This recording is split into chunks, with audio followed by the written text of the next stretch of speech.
fine, Daddy.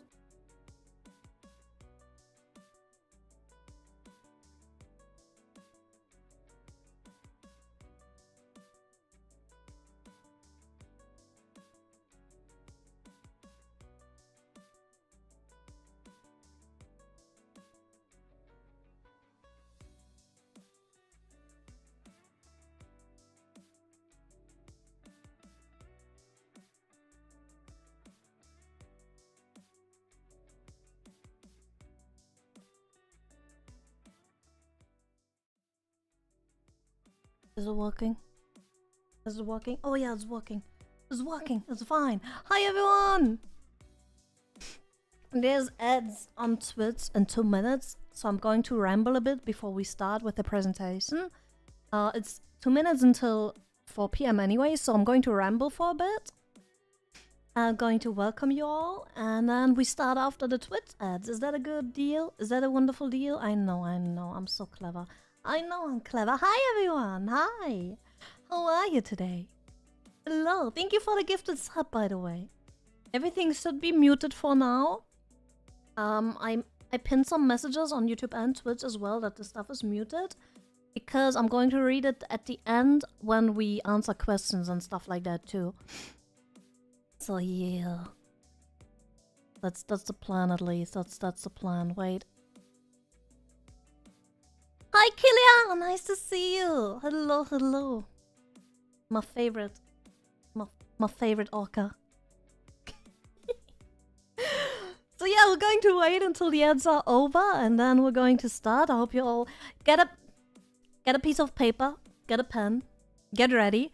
I have not only my own information in this little bad boy behind me, I also have some tweets included from other people who gave some input as well. This episode is going to be about what to consider before and when starting as a VTuber. So it's about what to think of before you start and how to set up the basics and giving some tips and insight into that. So I hope you're ready for that. So this will be interesting, kind of, if you don't have a brand yet, if you don't have a model yet, maybe if you want to get one, things like that, you know. Yeah, this is a good one where you can totally watch the VOD later too, so don't worry about it, guys. This will be easy to go back to and watch the VOD. I will put some timestamps in for both when the stream starts, for when the presentation starts, and then if anyone wants to help me set up some timestamps for the important points and stuff like that, I would not say no to that. Not gonna lie. So the VOD on YouTube will hopefully have some timestamps in the end. That would be nice. I'm just ad break is in process. It's a minute and then we're ready to go. So grab your paper, grab your pen, grab a drink. I have a drink too. I'm my favorite drink. My favorite Coke that you keep ordering for me.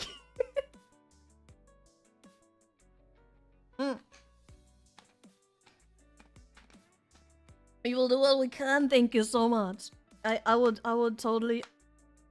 We're enablers? Yeah, you enable my addiction. You enable my vanilla Coke Zero addiction. It's really bad.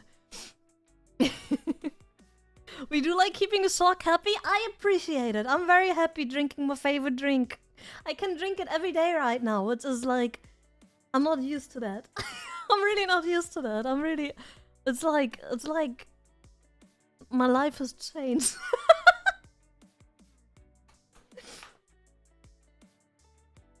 You made me realize I haven't held a pen in years. Oh man, I'm so sorry for that. Yeah, that's... Listen, it's fine. You can get used to it again. So I'm going to have chat on this side, so I look towards the presentation because I wanted to set up toggles for my model to sit wherever there's space, but I will just move around as needed because I will probably cover some stuff in between, but we'll be fine. We'll be fine. Listen, guys, we'll be fine. This is my first presentation since debut, so I hope you're ready. I hope you're ready. Okay. Everything is ready. Ads are over. Is everyone ready to learn something today? From a very trusted source, by the way. Very trusted source. Very trusted. I'm very practiced on being anime, actually. Okay. Ready to learn? Yes. Okay. So let me check what I have not practiced this. I only made a presentation, but I didn't practice it. So we'll wing it. It's fine. Believe in a trusted source. Yeah. Everyone ready? Good morning. Everyone ready? The beginning is doesn't have much information yet, anyways, because we're just going in the introduction, so more people can kind of stumble in. And don't miss anything, so it's fine. So let's just do. Hello?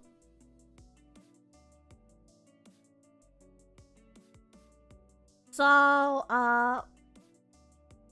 why can I make this presentation? Because I'm a VTuber, so I know how VTubing works, and I've had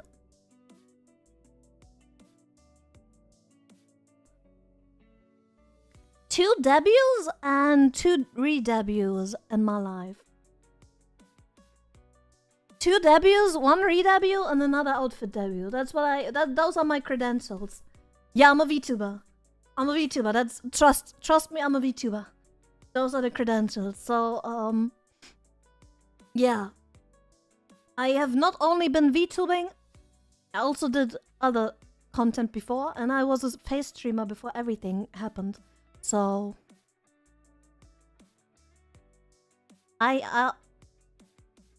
yeah. She's pro. I wouldn't say that, but hey. Hi, welcome. Next slide. Topics. We're going to go over where to start. Before you even know what the fuck you want to do. So we're going to figure out how you can figure out what the fuck to do. Then, I went back. Sorry, I went back. Sorry, professional, by the way. Professional, I told you. And then we're talking about the options you have, all the way from free stuff to the very expensive stuff. Because VTubing can be whatever you want it to be. Can be cheap, can be expensive, can be fancy, can be minimalistic, can be anything you want it to be. I keep rubbing my leg because I'm nervous, because I just realized this is like in school, for fuck's sake. So yeah, and then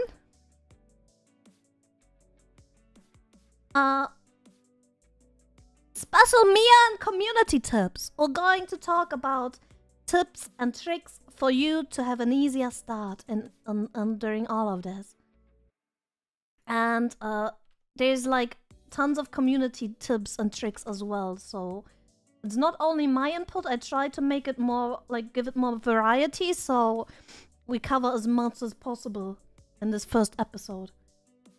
And then, exactly, and then the Q&A section is later after this. So this is not going to take too long. You didn't miss anything yet, Hikarin. I'm just going over the topics. And after those 3 topics, I can move a little, sorry. After those 3 topics, we're going to have the Q&A section. Leaking the secrets? I'm going to give you some secret tips too, yeah. They're not secret. Now, rule number 1 when content creating, no matter if you're a VTuber or not, if you want to keep your stuff secret and not grow with the people around you, you already pretty much fucked up. Let's go. I have to take notes? Yeah. What emotes do we use if we want to ask questions? We're going to figure that out after the presentation. Because during the presentation, I'm not going to answer any questions. As soon as we started, like, not about the topic. But during the Q&A, you can just ask questions, and I will just figure it out, I guess. I will just figure it out. It's fine. Just ask. We'll see how many we can answer. Depends. Maybe I answered all of your questions after this. Maybe you don't have any questions after this, so... You know, maybe I'm just that good. Let's go! So you want to be an anime person on the internet? Do you? Maybe you don't. It's fine if you don't and you're just interested in the topic, that's fine too. That's totally fine too. We're here to learn today. And maybe you might be interested after watching this. Maybe you won't. Either way, it's fine. It's an interesting topic, even if you're not interested in being a VTuber yourself, but just interested in VTubing and the process of it. Then it's an interesting topic too. But yeah. Okay. Here's some things you should consider before you even start setting everything up. Okay?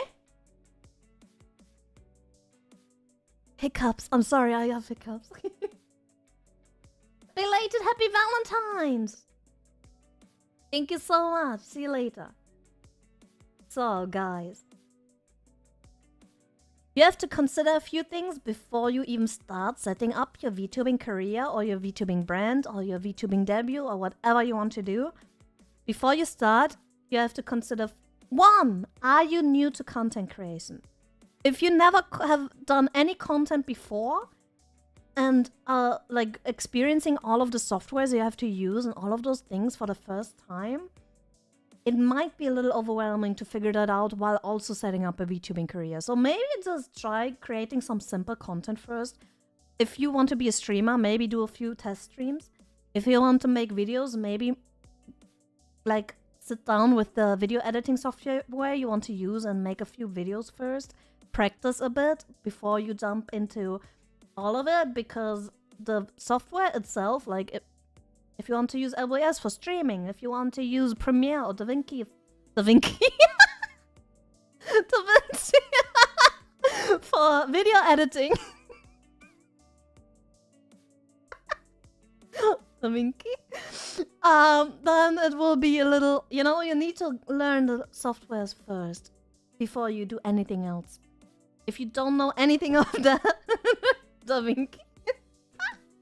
Sorry, already getting sidetracked. So yeah, make sure that you know what softwares you want to do, that you know what type of content you want to do, and that you know how it works before you're like, I want to be a VTuber. Because in the end, you end up being a VTweeter, which is fine.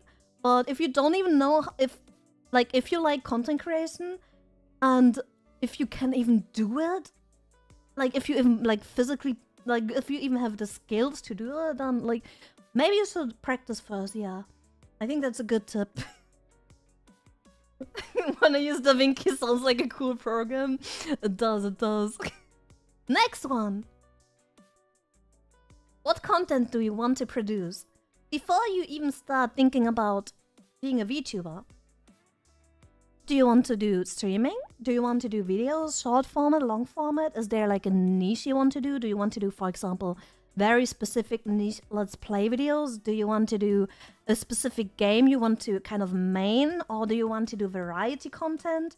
You have to kind of like, if you want to do VTubing to be a content creator, doing content outside of VTubing is also a lot of planning. So even before considering being a VTuber, you should consider what type of content you want to do, because that's a big part of it. So if you want to be a content creator, not only a VTuber, but a content creator, make sure that you kind of know what type of content you want to do before you start. If you already have a plan, that's perfect. And any idea you ever have, just write it down. You have a question? There's questions for the Q&A section for this topic later. If you have a question about anything else that's not this topic, let me know. But if it's for the topic, for VTubing, for this presentation, there's going to be a full Q&A section after the presentation. So I can give you extra time afterwards.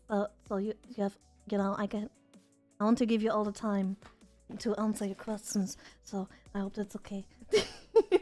Good morning, good morning. Okay, next one. What else should you consider?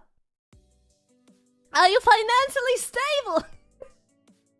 Do you have the time with your job to do content creation? Is it going to be a hobby, or is it going to be like, do you want to earn money with it? Stuff like that. Do you want to spend money on it?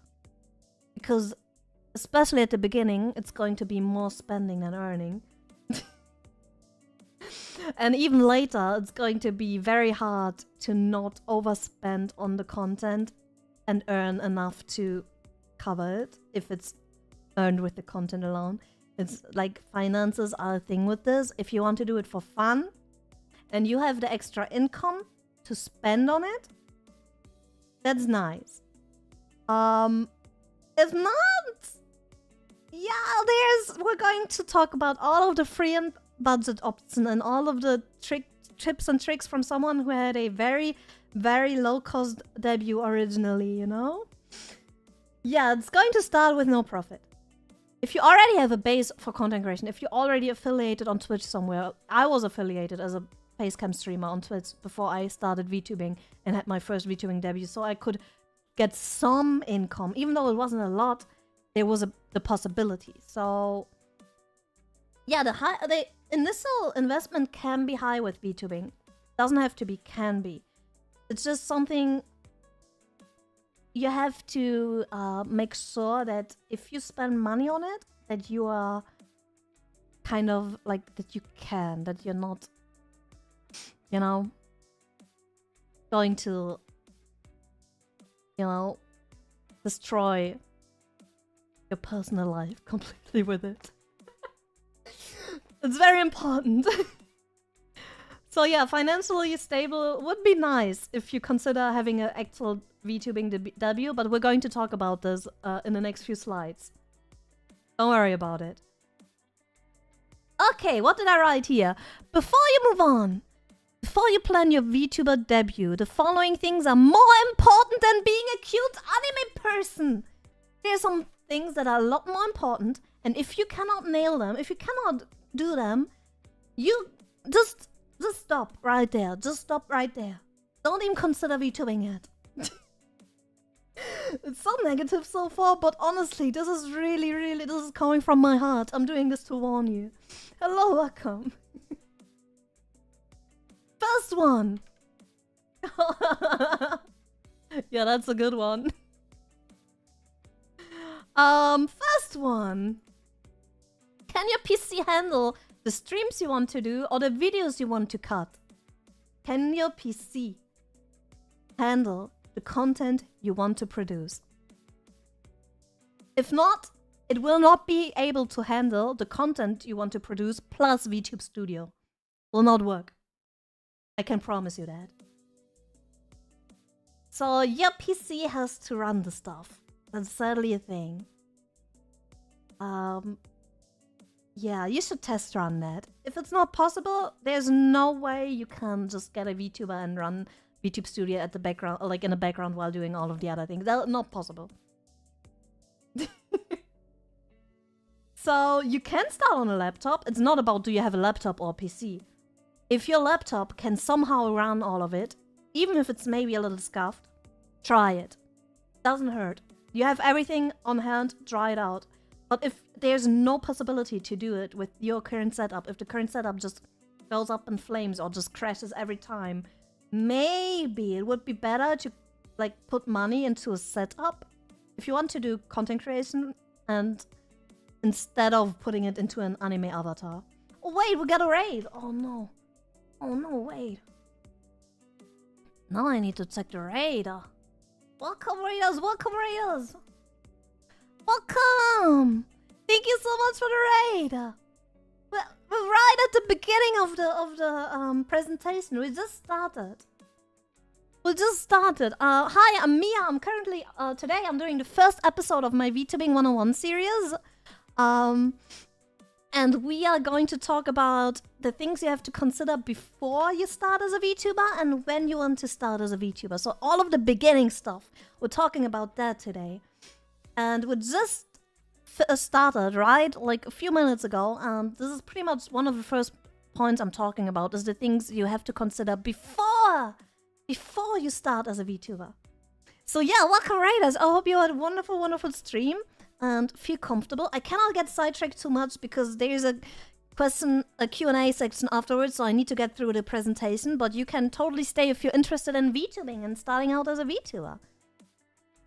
Just watch a lot of anime, let's freaking go. We love that. We freaking love that.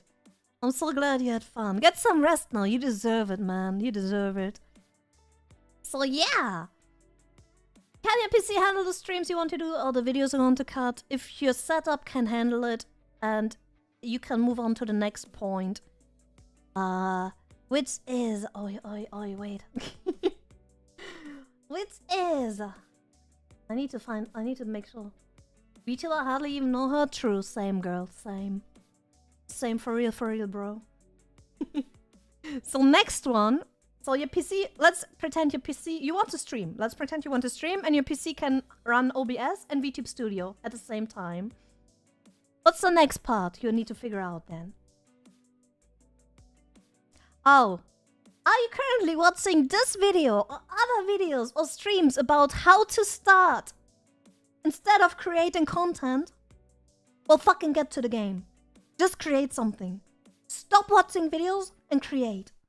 Just stop pushing it back and back and back and trying to watch how-to videos and just do it. And there's no too broke for VTubing. I will give you some budget and free options later as well. Make some spicy memes at the very least. Just get to it. Don't just watch videos about how to do it, get to it. I mean, you can still watch the stream. You can still finish watching the stream, but, totally get to creating first. Yeah, just do it. Make your dreams come true. I'm going to talk about how I did it a little later too, because I did not just get a proper VTuber debut. There's no need to just have the perfect debut. Maybe sometimes it's better to just start creating and getting a base set up while you prepare for a debut. Next one. Oh, I was very passionate when I wrote this one. Your audio setup is so fucking important, man. There's no need to have a nice little anime girl or boy on the screen if you sound like shit and no one understands what you're saying. Especially since so many people have content on their secondary monitor in the background running while they do something else. I'm streaming on Twitch and YouTube, yes. Stop calling me out. Your audio. There are many videos about how to make audio with your affordable microphone better. I don't know if you know Meromage, for example. Meromage, a wonderful VTuber, and he has a full audio guide on YouTube where he teaches you how to make your cheaper microphone, your more affordable microphone, sound good as well. So get to the game. Fix your audio. If there's nothing to fix there, if you use a Xbox 360 microphone from I don't know when, maybe you should consider investing into a better mic. But there are affordable options out there, and it's very easy to research those. It's totally fine to use an USB mic, an affordable but decent USB mic, and put some good settings on it, and you're done. It's totally fine. Yeah, it's fine, guys. It's fine. It's fine. It's really fine. And Meramage's tutorial, for example, is really good as well. So there's options that are not expensive. And if you fix your audio, half of your content, so much better. It's so important to have good audio. Trust me. Next one. Oh, Uni gave us some input too. Uni said, wait, let me not cover her. So Uni said, invest in proper hardware before even entertaining the idea of buying a live 2D model. Nothing more sad than having to swap back to a PNG because your laptop is huffing and puffing trying to run VTube Studio and the game at the same time. Exactly. Exactly. Preach it! Preach it! Thank you so much for this input because it's so true. So make sure that your stuff can be run before you try to, you know, be a cute anime person, because you better stream facelessly but have good quality content than fuck up your content with having too many softwares open that you cannot run. So, yippee! That's the things you should at least consider before starting. At least. There's probably more. But we can talk about more of that as well if you want to. Next one! Unsure if you like VTubing or want to practice first? Question mark? Have you considered VTubing, but you don't know if you want it yet? Or have you not tried out setting up VTubing softwares together with the game and OBS yet, and you want to try it? You want to try it out? Maybe? Maybe? We have some input from Mary. So Mary says, pretty sure people have already mentioned it 100 times already, but do not dish out hundreds or thousands of on a detailed, fully rigged model if you're not sure streaming even is for you. Few things make me sadder than seeing an aspiring VTuber quit not even 2 months in because it's not what they expected or they're just not interested, while being stuck with a model they spent so much on.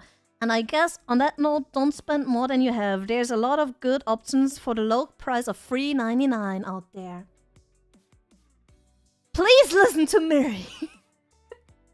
Please listen to Mary. You do not. Let's see if this doesn't... Yes, don't spend a fortune and hope to blow up, for example. Don't just spend a fortune on a model, on a VTuber model, and hope that you're going to love it. Hope that you're going to blow up. Hope that you're going to get rich. Hope that it's going to be the best time of your life. You know, it can literally ruin you. Don't do it. Don't do it. Trust me. It can literally ruin your life. Unironically, it can be so bad. It can be so bad, man.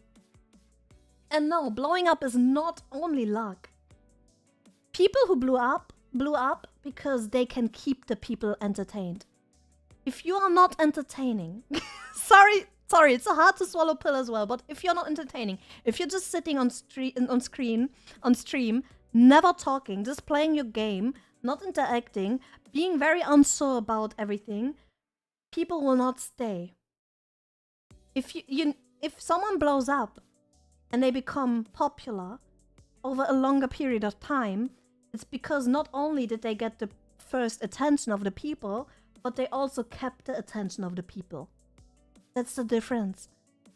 I've seen so many people, sadly, which are totally sweet people, honestly, and they blew up for the debut because their debut was very hyped, because they had something special about their model, or anything they were promoting that was very special, but they could not keep the people because the people were not interested in their content.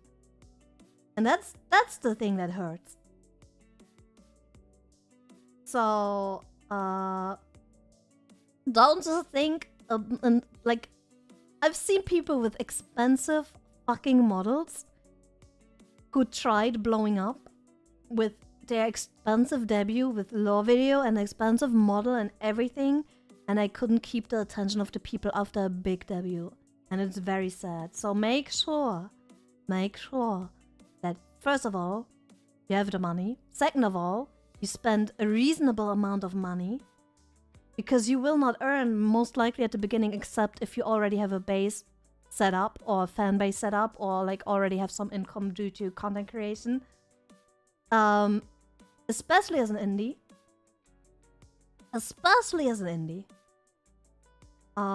If you have a little bit of a like company behind you, it can work you know, but that's a whole different beast. This is pretty much about if you as an indie want to start, because yeah, the other topic is a whole different beast. But yeah, make sure to spend reasonably. We have free options like VRoid Studio. We have free to use models on Booth and similar websites. You can customize many of them. It's no shame using them. There's some big VTubers who use them for a long time. Hexa is using a pre-made model that she customized. And people don't even fucking know most of the time. You know Hexa? Yeah. She has a customized model. It's totally fine doing that. Don't be fucking ashamed of that. Nurisama used the VTube Studio. What is pre-made? It's just... I can show you some examples in a few slides. It's models that are already finished and for free or low cost, like here on Etsy, Booth, or similar websites. And you can get them, and you can customize them in VTube Studio. They are rigged, ready to use models. And then... oh, you don't need to go to the most expensive, most famous artist at the beginning, especially if you hoped you can pay to win in VTubing, because pay to win in VTubing barely happens. Barely happens. Trust me. It barely happens. So don't even. There are, if you want to have a custom model, super affordable artists out there. Going to talk about that more. Let's go to the next slide because I have a little showcase for you prepared. So, this is me, right? This is a custom model. It's very nice. But it's also very expensive. So, let's pretend we get a free model, right? A free or low-cost model.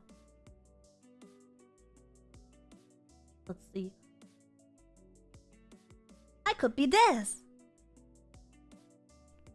For example, this is a free model. And I have not tuned anything, but as you can see, the mouth tracking, for example, is already without tuning pretty fucking good. And there are other things you can tune, so you have a little bit more movement, and that's totally fine. I'm showing you free models, stop freaking out! Next one. What is this one? I have not prepared the name, so I don't know what I... oh, another one. Another free model.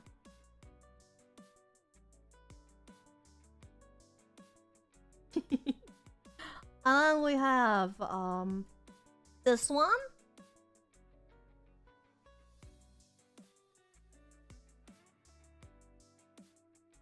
Another free one. Let's go. What else do we have?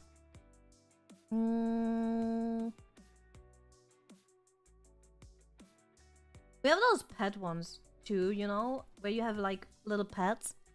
Remember this one? Some people from my community might remember. I have the mouth turned off right now. The mouth is not moving because I used this for something for a while. But yeah, there are many. What is this one? Is this a dog? Oh yeah, that's a dog. That's a dog.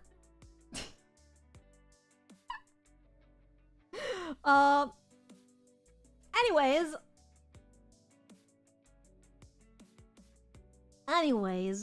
there are many options out there. And they're like customizable ones as well, and they're really cool. Honestly, they're freaking cool. There's so many free models out there. They're on Booth. They are on other sides. You can, like, there's a VTuber Asset Discord. There's there are low budget ones on Etsy that you can customize a lot as well. There's like so many ones. So don't be ashamed of trying that out. Like trying out the softwares, especially with a free one first. And maybe even trying out to do a little content creation with them before you go like and spend thousands of bucks on your model, you know? Next page! This was my first model. It was €0. I paid $0 for this one. I made it myself. My first model. Say hi. Say hi. I remember that model? That was my first one. Isn't she sweet? And it was $0. For free. For free. Want to see my next one? Want to see the model I had my first debut with? My first ever debut? My first ever debut was with this model. This was a fully custom model. Fully custom. With design, art, and rig for 450 bucks. So there are affordable options out there. There are more affordable artists out there than you think. I remember, I think Violet has a redebut soon with her custom Live 2D model, and it was even more affordable, and she looks amazing. She looks amazing, and she was even more affordable. So I think she did a reveal on it. If she did a reveal already, I might show it. Wait, let me check if she did the reveal already. I'm not sure. I think she did. I think I liked something.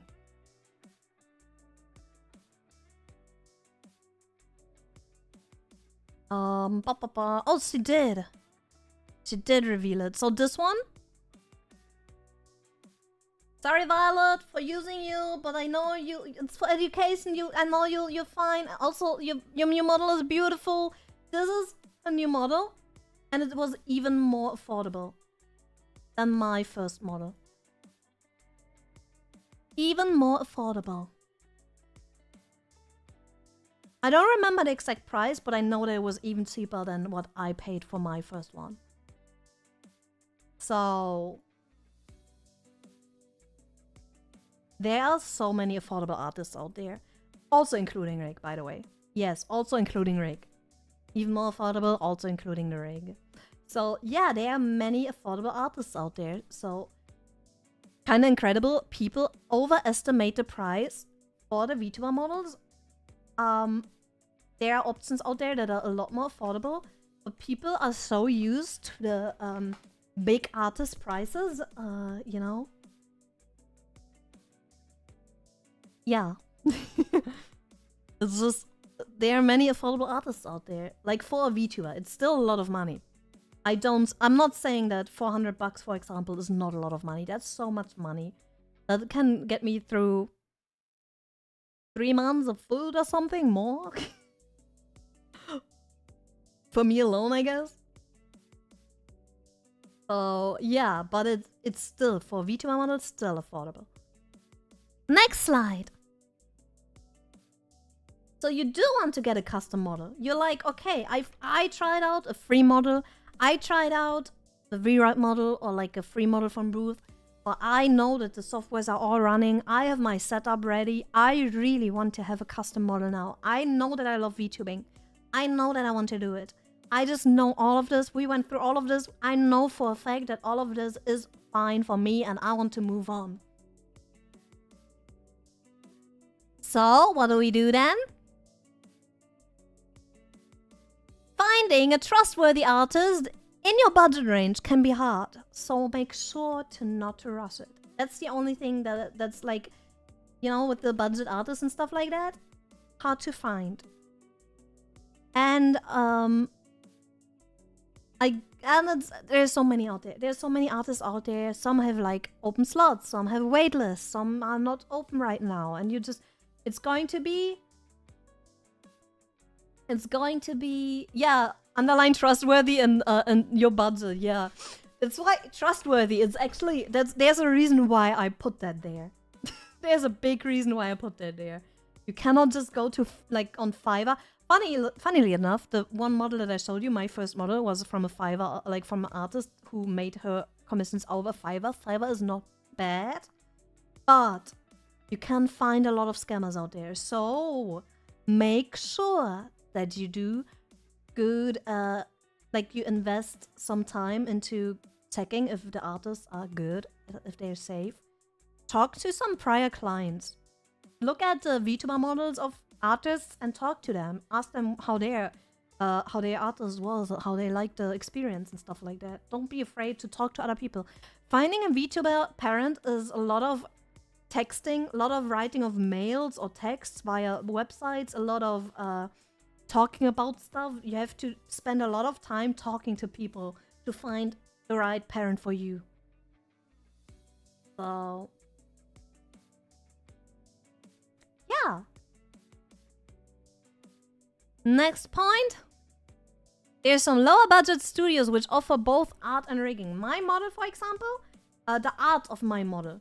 Artwork of my model, this one was made from a studio. It was made by a studio. All of it. All of the toggles, the pet, you know, the sword hair, all of the face toggles, all of that was made by a studio, the art, not the rigging. And the studio is called Neat Studio. And there are many smaller studios like that out there who do a little bit like model art or rigging in a more affordable price range compared to like single artists who do them for like a few thousands, which is totally a normal price still. Like, don't get me wrong. There's like, if you want to pay 1K for art and 1K or 1 to 2K for rigging, that's like a pretty standard price. Yeah, Neat Studio, exactly. But there are studios out there who can help you set up everything if you want to, which makes it a little bit easier. They're often easily found via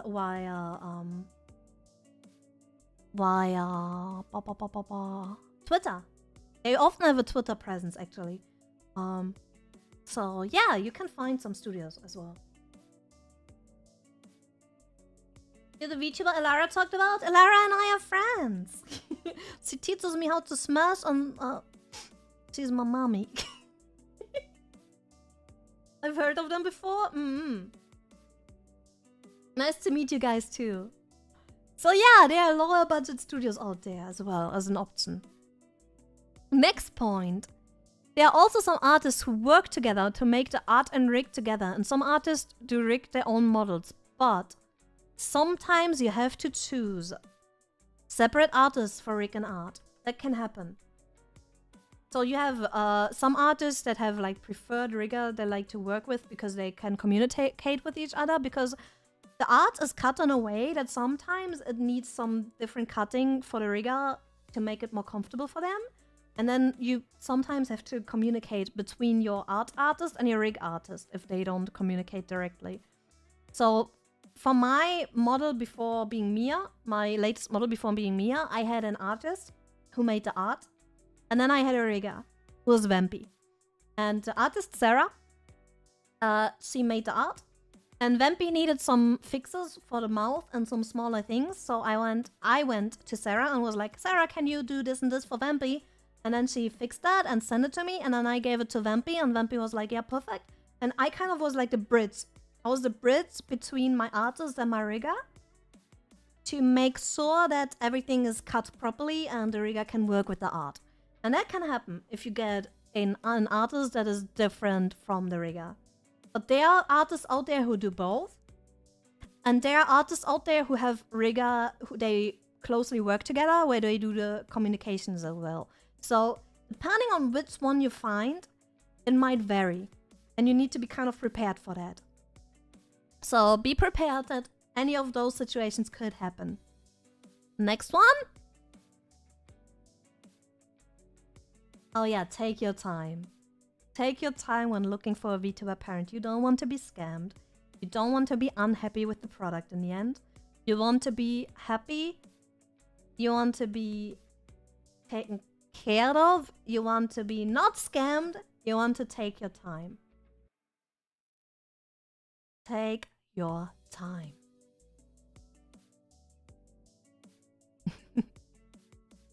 VTuber Artist Discord exists. So those are some places where you can find VTuber artists.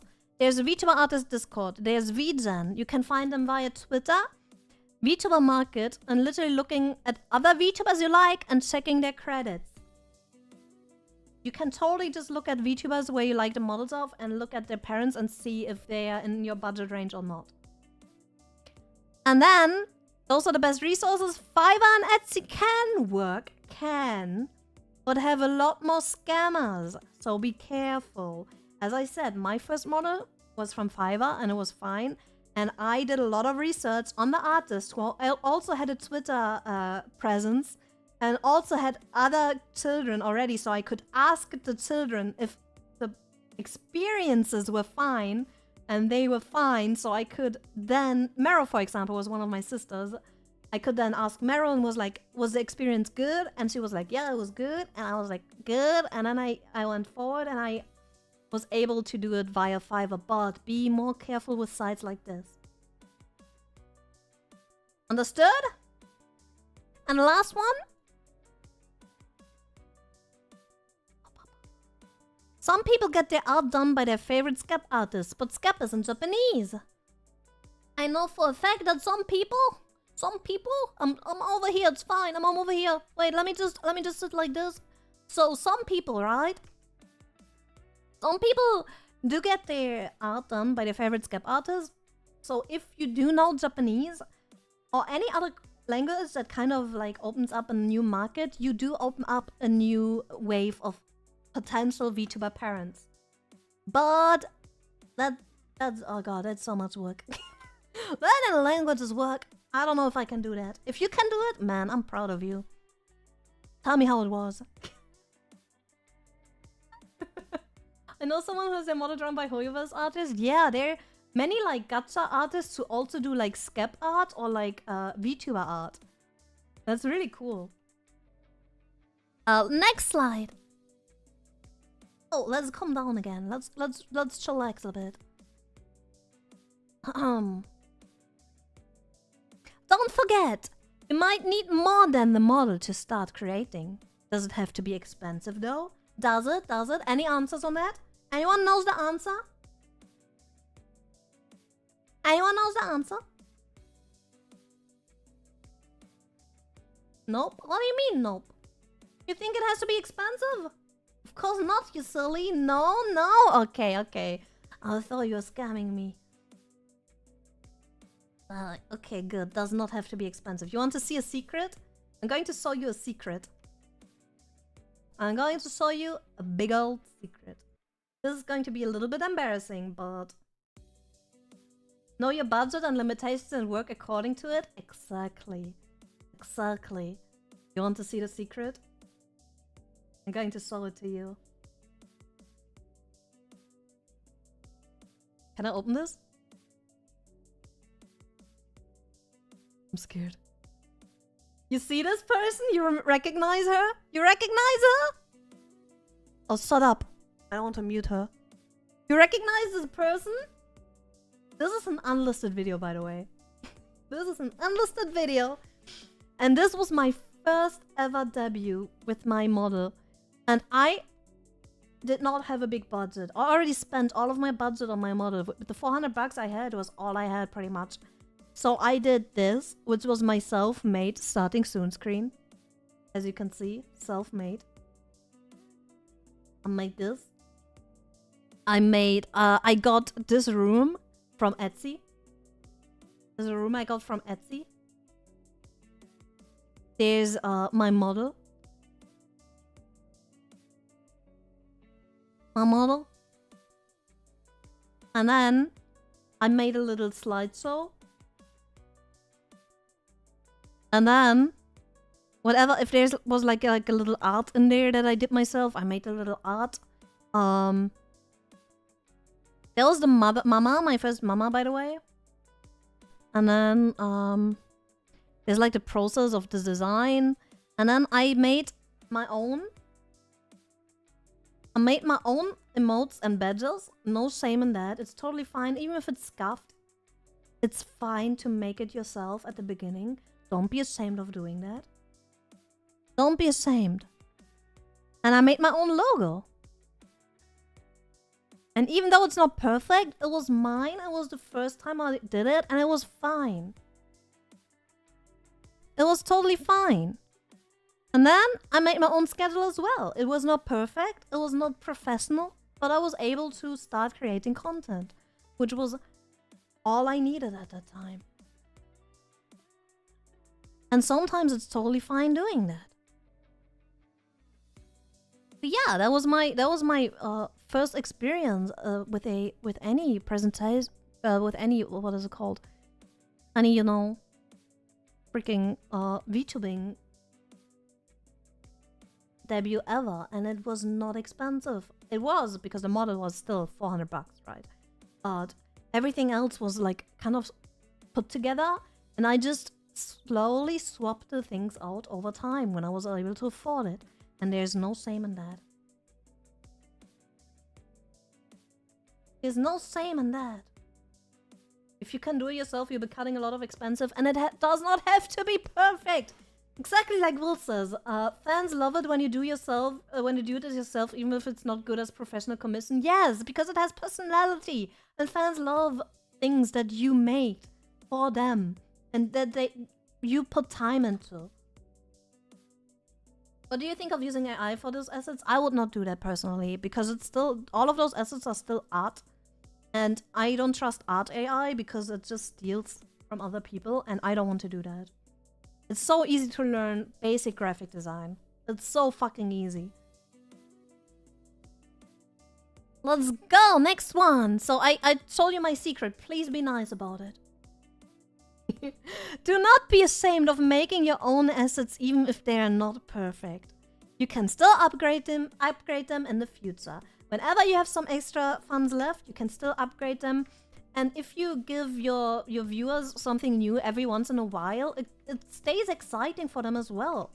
Like, they get hyped. Like, oh yeah, new emote. Oh yes, new badges. Yes. And then they keep getting hyped, and it's really nice as well. It's like an experience for all of you. Next one. Here's some affordable artworks, by the way. I then started swapping out my assets over time. For example, my starting soon screen that I made myself in this video. I got artworks done like this. I already told you they are affordable. How much do you think did I pay for them? Any guesses? This is a full illustration with backgrounds, both like illustrations with background. Pretty much full body, not showing. Oh, one of them is showing the feet. What do you think? What a full body illustration with a background costs? Any guesses?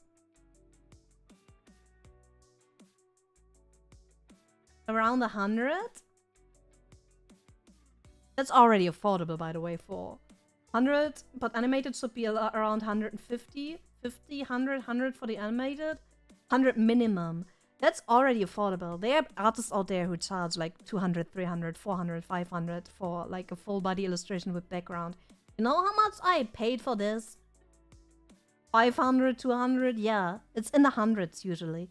I paid, I think, around 50 to 60 for the art, and then 10 for the animation. So it was quite a bit under 100. Like, pretty sure Hero does 50 for full body with background. And like the animation, you just find someone on Fiverr who does the After Effects animation, the basics. Let me play them again. The basic After Effects animations for like 10 bucks. It's very affordable. If you find good artists that are also affordable, fucking cherish them forever, man. They will carry the shit out of your career. They will carry it. And that's the thing, there are many artists like that. That's just one example right now. But there are many artists like this out there. It does not have to cost a fortune. If you get this, like, one time, and then you get another month, you have a little extra spare change again, you get another thing, kind of put yourself, like, you kind of puzzle the stuff you need together. I did not get anything at once. I puzzled my way through all of this and kind of got it piece by piece, and then I was able to do have a redebut. And that's like, you don't need to get it all at once. Yeah, that was some tips on looking for affordable artists. Okay, we have the next topic, the next big topic. You have your model, You have your assets, maybe self-made, say maybe some of them made by other people. You can always ask your friends to help you too. Don't be ashamed of helping each other. The girls and I, for example, the brain cells and I, we keep making stuff for each other and it's really nice. And there's no shame in helping each other or just making it yourself. So let's pretend you have everything set up. You have your model, you have your stream assets, and you want to stream now. We're going to pretend that you are a streamer, you want to stream, and thought about making some video content maybe in the future, like uploading your clips or stuff like that. You know? Top industry of 4,200. Oh, you can go so much higher. You can go so much higher, man. But you don't have to do 4,000 as well. Like, with 3K, you already have a freaking fucking good model. Like, 3K is already, like, banger model. You don't have to go 4K, for example. If you do 1K for art and 2K for rigging, it's probably more like 900 for art, 900 to 1K for art, and like 1.7K for rigging usually. That's, like, prices you see a lot. That's, like, already good. You don't have to go 4K at all. But you can go so much higher. You can go Diariku, you can go, like, 10K for art only, 8K for art only. Like, that shit's possible. You know? That's for the basics. No, the basics can be so much more affordable. My model right now was not 4K. My model right now was not 4K. And it has a lot of toggles and stuff like that. It has so many toggles. It has a pet. It has, like, short hair. It has, like, a fucking hat. It has, all of the face toggles. Like, literally, all of them. Like, you don't need to go 4K for that. Not needed. Trust. Trust me. Bald. I mean...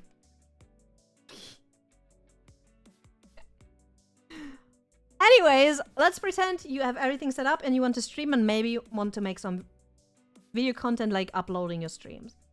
Like, uploading your clips, I mean. That's the things you want to do. Number 1! Scuff is okay. Don't be afraid of scuff. We all love scuff. You love scuff. I love scuff. Everyone loves scuff. Toggles are set up by the rigger. You need the art for it, but the switching the toggles the rigger needs to do. Next one. Look at this. We have Moonboy chiming in. Moonboy is saying, your first streams are probably going to suck. There's so much there's so much to set up, things will break and you'll still be figuring out your vibe. Exactly. Sorry, I suck at reading. If you hype yourself up endlessly for a debut, you'll probably be disappointed. Just go live and work through the scuff. You'll figure it out. That's pretty much what I did. I did facecam streaming just randomly. Then I did try out the VTubing with the VRite model for a while and didn't really have a debut or anything. And then I had like kind of a debut, the one that I showed you, but it was literally just me showing my model, having a little debut slide thing where I thanked the artists and showed the process. And then I just went in and played games. I played Hades back then. I actually went in and played some Hades. Like, you don't need a crazy debut. If you want to create content, create content. That's like really, really important. You can still do it if you want to do it for the fun of it, and if you want to have it, like if you just want to have it because you like debuts and want to have your own, you can still totally do it. But don't feel pressured into having all of the things other people have. Like having the craziest model, having all of the lore video and animated shit and like crazy stuff and like music video and all of those things. You don't need that, man. Maybe start creating first before you do all of that. It's not a shame to like keep it more simple, you know? Next! Try out stuff and see what works for you. Like, I always says, you know what I always says? My sweet, sweet, wonderful icy eye. You know what she always says? She always tells me to throw stuff like, no, what does she say? She always says, you have to throw shit at the wall and see which one sticks. Like, throw shit on the wall and see what sticks. That's what she always tells me. So I keep just throwing all of my shit out there because I tells me that's a good, you know, good way to do it. Just just throw some stuff out there. Like, just fuck it, wing it. You can do it. So that's what I keep doing as well, because, you know, my sweet eye told me to. We have some input from Zeus. She says, best tip I ever got, stream first. A lot goes into planning their first VTuber debut without taking into account they'll be into it later down the line. Having to do the actual thing is harder than planning it. Yes, it is harder. I believe she says, but yeah, it's a fact. It's a fact. It is so much harder to actually sit down and stream. I still have this problem sometimes. Planning a debut and planning to be a streamer is something that seems so glorified and so amazing and so hype and so exciting, and you're like, oh my god, it's going to be so amazing. But then if you're stuck into having to stream for a week, you do not only need to know what to stream for that week, and the week after, and the week after, and the week after, and you tend to run out of ideas and realize it's kind of like getting a lot. You also need to have actually fun with it, that took time for me to have fun with it. Now I love it. I now love streaming. But I remember when I started that I was struggling so much to love it because I was so extremely introverted. I'm still extremely introverted, but it was even worse back then. And it was so hard. And I knew that if I kept doing it though, it would benefit me and me being introverted. So I kind of did that, and then I kind of fell in love with it over time. It could be the potential that you don't like it at all, so try it out first before you spend too much money. And there is the potential that you will love it, but it will take a little bit of time. And even if you love it, there will be days where you're like, oh, I don't feel like doing it today. And that's fine. That's fine. That's totally fine. Don't stress yourself too much. You're going to have those days, and it's fine. Sticking to a streaming schedule at first is also very hard. Yes, scheduling is hard. But doing it spontaneously is hard too. Because if you cannot come up with something until the stream starts, you start the stream and you're like, oh guys, I have nothing planned. What the fuck should we do? And then people spam stuff and you're like, I don't feel like doing any of that. And then it's this big thing where like, oh, I'm so exhausted of this. I don't want to do this. Let's just chat. Shall we chat? But yeah, that's such a big tip. I really like that one. Thank you, Zeus. Oh, ad break for a minute. Let's just try to get over this for a second. Over the ad break, you know. Ad break. Woo woo. The one thing stopping me from streaming is not knowing what to talk about. That's the hardest thing. Because even if you stream to... Yeah, we have a Q&A section later. Don't worry about it. We're going to talk about more of this later too. But one thing you need to figure out when streaming especially, and that's the hardest thing, is I started with 1 viewer.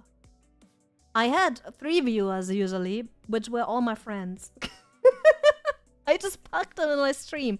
So chat was dead because they were just looking to get me to affiliate. And I was talking to a silent chat. And it's important that you never stop talking. And it's hard when the chat is not moving. If you do Steam streams like this, it's easier because I don't react to chat right now much because I will give you a Q&A section later on, right? But if you just casually stream, if you do video games, if you do anything like that, you have a silent chat, but you're still not allowed to stop talking. And that's something you need to learn the hard way. And we all, like, most people who stream went through that at one point. And you have to go through that as well. So don't be beaten down if your chat is silent or if you're streaming to 1 person or 3 people. And it's the best practice. It's the best practice to learn how to keep talking. It's very important. If you cannot do it, if you cannot entertain a stream of 2 people, You cannot entertain a stream of 200 people. And you cannot entertain a stream of 2,000 people. If you cannot do it to 2 people, you cannot do it to several thousands of people. That's a golden rule. You need to do it to even just one person. And that's hard. And it's frustrating. And you're allowed to be frustrated after stream. You're allowed to be frustrated after stream, because during the stream, you're an entertainer and you're going to do it and you have to go through that. If you can handle that, you're good to go. You're totally good to go. And also, I know it sucks because I hate my voice. I hate my voice. But especially in that time, rewatching your VODs and actually looking at your own stuff and realizing, oh, I could have handled this situation better. Next time I try this. Or, oh, I was very silent in this situation. Maybe I can try talking about this next time. When that happens, that helps you so much. It helps you so much. Rewatching your own stuff. Especially since you need to do it kind of for... Sorry, the alerts are on top of me today. I just didn't think about that. Even if you hate listening to your own voice, which I relate to, it will help you in the long run. Especially since you want to go back. I still go back. I have people clipping me relatively well. Thank you for that, by the way. I love you guys. I love you clippers. But I still go back and clip my own stuff that I need. And even just for clipping, you should always go back into your own content and clip it and try see what moments were the good ones and where you could have done it better. So yeah. But that's... Oh, I'm getting sidetracked a little. Let's just move on for now. We can still talk about that later in the Q&A. We're almost through. We're almost through. Thank you, Zuz. And then the last point is... Last point! Try to have fun with it, or else you will regret it. That's the thing. If you start doing things you don't like because they work, and you get stuck in it, you will hate it. You will totally hate it. And no one can save you but yourself in that moment. No one! Oh yeah, also... Make sure that you understand the softwares. I mentioned it at the beginning very shortly, but you should know how to use the streaming software you want to use. Like, for example, you want to use OBS and Premiere. Make sure you know how those softwares even function, man. If you don't know how they work, you won't be able to create content. Look the tutorials up. Figure it out. There's not, like, it's fine. It's fine. It's fine if you don't know, but you need to know when you start. You should know. Anything else I wrote down? Oh, Mars said something. I remember Silently once said, if you want to get the most out of your model's rigging, you'll need to really exaggerate your facial expressions along with the fine-tuning and calibration of your model. If it's a 2D model at least. I don't know about 3D. Okay, that's very true. So let's pretend you got everything set up. You have every software set up. You have your model ready, your custom model, and you just look like this. Well, that sucks. That sucks. And I see it a lot. And it's very, very bad. It's very bad. First of all, I constantly move like this because I keep moving my head. You need to literally sit down in VTube Studio. First of all, sit down in VTube Studio and look at yourself. And look at your movement and practice. Practice, practice, practice, practice. Very important. Very important. Imagine this is Gundam, man. And you're just piloting that shit. And what you also should do when you're setting it up. You're going, you see the little red arrow here? You go to your VTube Studio settings. Go into your settings. Click on this icon over here that looks like a little human. Those are your settings for the model. Your model settings. Go into those. And you see those little things you have over here that have the input, output, the smoothing, and then the numbers on the bottom. Those are the settings you use for every part of your movement. And you use them to maximize and limit your movements. So you can fix your mouth tracking with this. You can fix your eye tracking with this. You can fix everything with those settings over here. This one is eye open right, for example. There's eye X, eye Y. There's your mouth settings. There's your breath settings. There's your blush when you want to smile. Some people want to blush when they smile. All of the settings about your tracking and about how your model behaves are in here. And you need to figure them out. You cannot just load your model in and expect it to look perfect. If you want to make the model look as good as possible and want to make the rigger's work shine, you need to go in and fix your numbers here. It's very important to do that, because this is a little bit of getting used to. I just figured it out after time. You might need to go in and just play around with it and find the perfect settings for you. But there are people out there. There are people out there doing tutorials about this shit, man. Don't just think that you can put in your model, do the standard export settings, and just wing it. Fix your fucking tracking. Fix it. Don't set physics to 100%. No, don't set... That's cursed. That's cursed. Don't do it. Don't. So Cozy always has amazing... she has amazing skills when it comes to VTube Studio tracking. Her mouth forms she gives her models are always insane. And she has amazing setup for her tracking for her models. And she has some great tips for that. We love Cozy.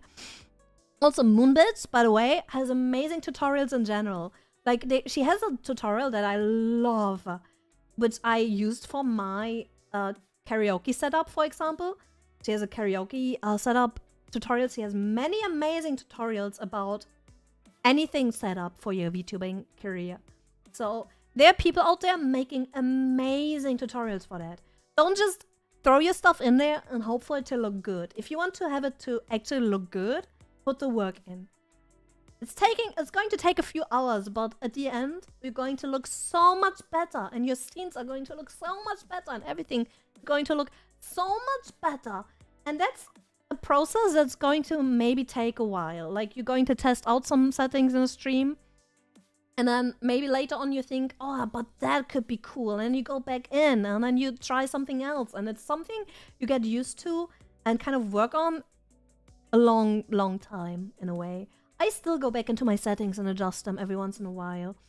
I know that many VTubers go back into the settings and try out new stuff every once in a while, tweak the numbers a bit to see if they can get more movement out of it, or if they can get better mouth movements out of it. And it's a big process, and it's something, if you get into it, that can be really fun. I always have a ton of fun figuring out how I want my stuff to look and how I want to look. It's so much fun if you get into it. So don't just say, oh no, this is too exhausting, this is too difficult. It's not. It's actually a lot of fun. The moment you get into it properly, you're going to have a great time. Great time. Next! Oh yeah, practice piloting your model offline, both 2D and 3D. Even 3D models. You can tweak some settings depending on the software you use and stuff like that. And you should always go offline and like move around and see what looks good for your model, and just pilot and practice. It's because it's not only fun. It's also it gives you so much value if you get some practice in and get used to how you move and how your model moves, because maybe you just, I don't know, it's so hard to describe. It's just the way I move my head depends on what model I use. I use a different model now compared to my past life, and I move so differently compared to my past life. Like, my past life model needed different movement to look good. So you need to practice to pilot your mech. Exactly. Pilot your mech. It might need some practice, but it's going to be so much fun. Next one. Oh, we have another one. another one to read for you guys. So much input from other people. I'm so thankful for that, honestly. Sagiki says, building the VTuber branding and content surrounding you and what you are interested in is better than chasing after a trend. It also helps motivate you to create more since you're playing the things you love, have fun doing. And that's especially when I read the VTuber branding part, is when I was figuring out this point. A brand, if you start as a VTuber, it does benefit you greatly if you come up with a brand, like with a theme for your VTuber, with a color theme, with maybe items that fit your VTubers. Kind of like VTubers have their OC marks, their colors, their like your logo is going to be in the same colors. It's going to have maybe aspects of your brand. Figure out a strong brand and try to have this brand in mind whenever you plan something. If it's assets, if it's art, if it's content, if you have this brand in your mind while doing it, it will give you this big picture instead of just like a big mess. And suddenly you have this brand that represents you, that you can proudly show off when you're looking for, I don't know, when you want to grow, for example, you're looking for sponsors or you're looking for special collab partners and stuff like that. You have this brand you can show and kind of can like, you have this big thing that's yours that you're very proud of that can help you grow even more. Yeah. That's very important. And especially, there's one kind of like the second half kind of goes back to the do stuff that, like that I said over here with, oh, is it? Try to have fun with it or else you will regret it later. It's very true. I had points in my career where I was stuck in content that I did not enjoy. And I felt like I cannot get out again. And that will happen if you only ever focus on trends and not on the quality of your content. If you build a community around your brand and your strong content and your passions and the things you love and around your personality, rather than around a trend, it's going to be a lot healthier in the long run. Because if you just chase a trend and blow up because of that trend, if you ever leave this trend, people will leave you. But if you build everything around yourself and your passions and your personality and your ideas and all of that, people will more likely stay. If that makes sense. Make your personality the trend? Exactly! Actually, yes. Actually, yes. This is a big thing. Honestly. Because look at the big names where people are like, X and Y fell off. It's usually when they moved on from the game that made them blow up. And then people are like, oh, this person fell off. And it's the same thing. If you're trying too hard to do the one thing that made you blow up and you get stuck in that, and you're going to be so fucking unhappy. Try to make the things that you find inspiring, that you're passionate about, that you like, and sometimes it means that you have to jump into cold water and it's scary because you don't know if it will work out, but in the long run, doing stuff like that and being more daring, so much more worth it. Next! Let's go! We did it! I cannot sit here! We did it! This was my input to the first section of VTubing 101. It is now your time! Your time to ask questions! Let's go! Yippee! Should I turn the alerts on again or should we do it after the Q&A?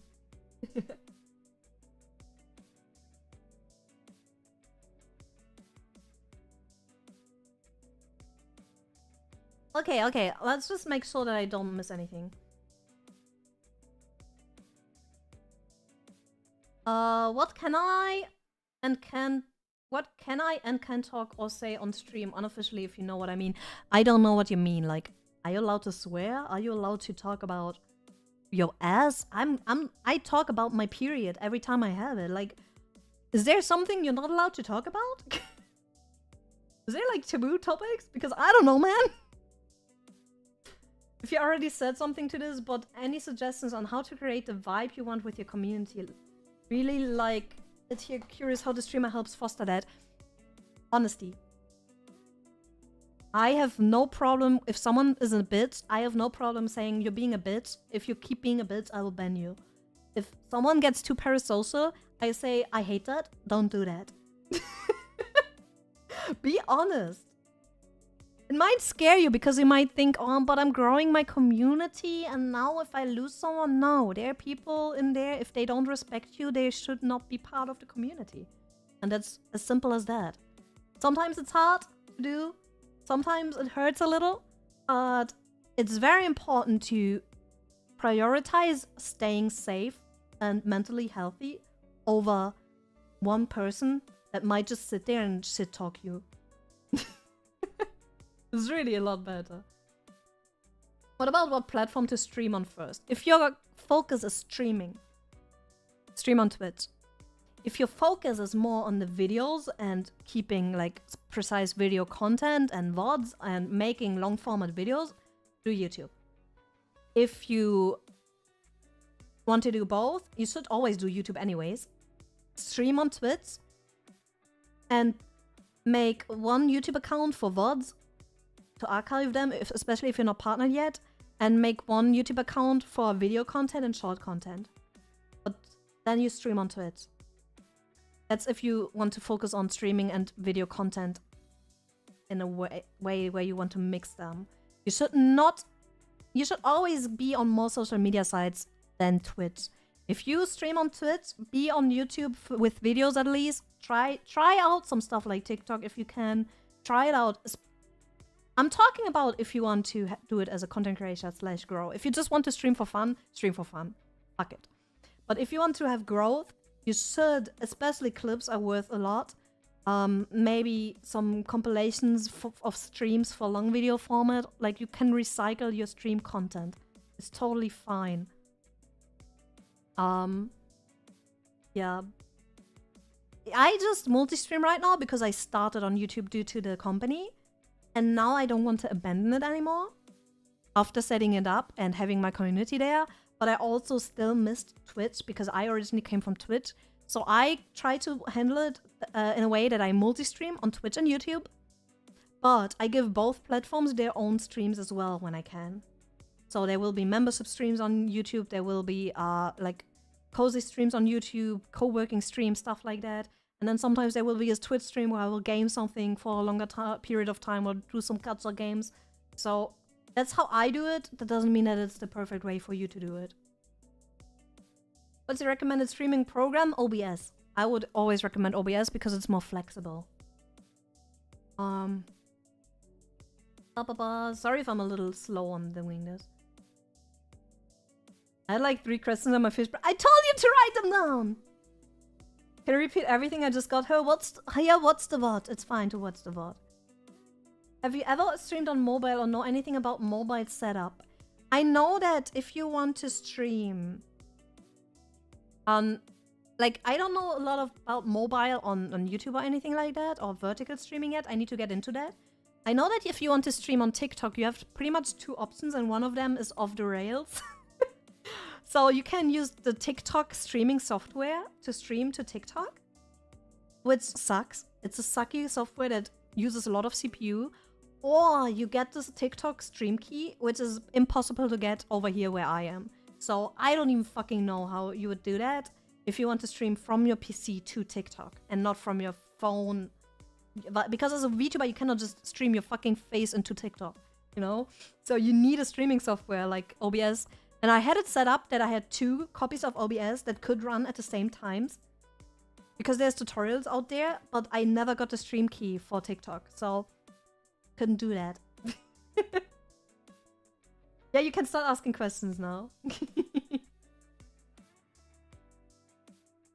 Every site has different rules, bro. Yep. YouTube bans certain words. Yeah, like fuck.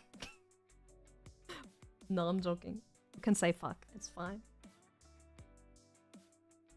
When starting out, do you have to stream every day or is like once a week fine? It depends on the time you have. You have to make a schedule in a way that your time allows it. You will not, if you just stream once a week at the beginning, you will not grow. I can tell you that. If you stream once a week on Twitch, you will not grow. You need to, especially Twitch streaming, needs to have some time to be put in. It sucks because not everyone has the time. But if you are fine with having a slower growth, it's fine to do it less at the beginning and then ease your way into it more. That's fine. If you want to grow, like if you want to grow your content, your community a little bit more quickly, it might slow you down a lot. But if you're fine with that, it's totally fine to stream whatever times you want to stream. It's your stream. You are the boss. It's yours, not anyone else's. Better to have a small but good community than a big toxic one in a long way? Yes and no. It's not like... The thing that I'm trying to do is not condemn everyone that's being a little bitch, because I can be a little bitch too.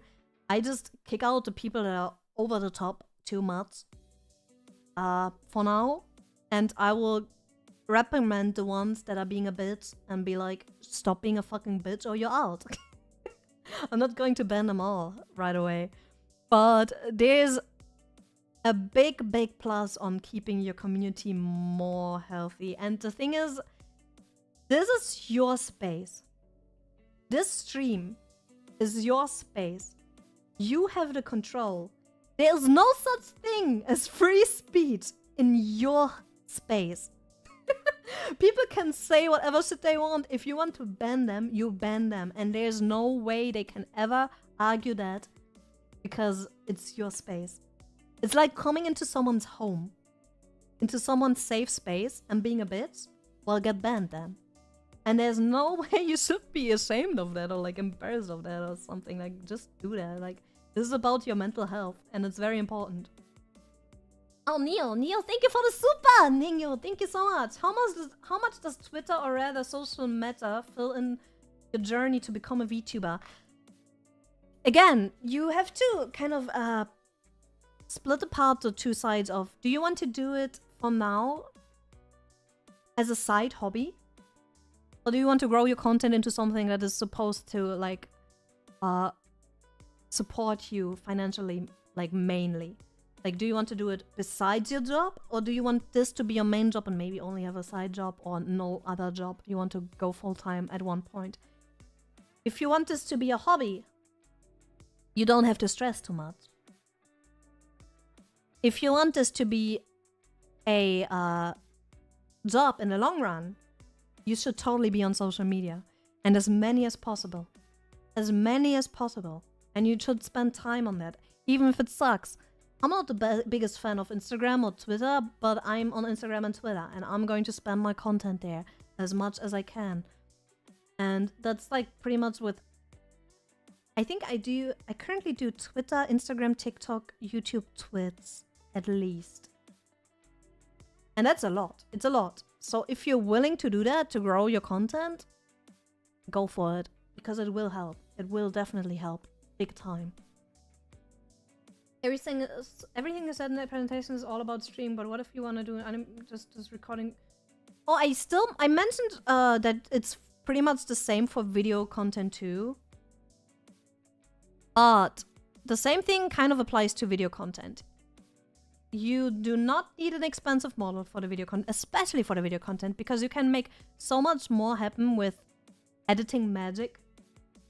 There's so many video content creators who only have a PNG or like a picture of their model, or like so many like essay people who only have like a picture that kind of represents them. Like, there's so many. Especially when doing videos, you don't have to spend a fortune for like a fucking debut or like a model or anything like that. If you the thing about video creation is you need to find the content niche that you want to do. That's the hardest part. If you found the type of content niche you want to do and the videos you want to create in that niche, you're good to go. You just can make most of it happen with editing magic, but then again, just make sure that the software runs on your PC, that you can render your videos, and that you can actually use the softwares. That's the most important part. If that, all of that is fine, and if you have a concept and a niche on videos you want to create, you're good to go. Just create your videos. It's the same thing, but even better because you don't actually need a model for that. How many fucking like essay YouTubers and other people like that are there that actually only have like a PNG? That's like such a big thing for even before VTubers were a thing. There were people who had like a persona like that on YouTube for videos. How do you approach the social media aspect? Do you think Twitter posting can help or even hinder? Help. It will help. It will only help. I don't know why it should hinder you. It will only give you more eyes on your content. You can shout out every time you go live. It only helps. There's no hindrance in posting to social media except if you cancel yourself by posting bullshit. Don't be an ass. As long as you're not a fucking asshole on the internet, it will only help you. If you fucking cancel yourself by being a fucking bitch, I cannot help you there. I cannot help you there. Why 2 separate YouTube accounts and not just one? If you upload your VODs at the same account that you upload your perfectly edited videos, you will fuck up your algorithm. Because VODs are not clicked on as much, and your videos are supposed to be clicked on a lot, and you will just fuck up your algorithm. So I would never post my VODs. If I would stream on Twitch and needed to post my VODs on YouTube, I would never post the VODs on the same channel as my main content. Because it just fucks up your algorithm.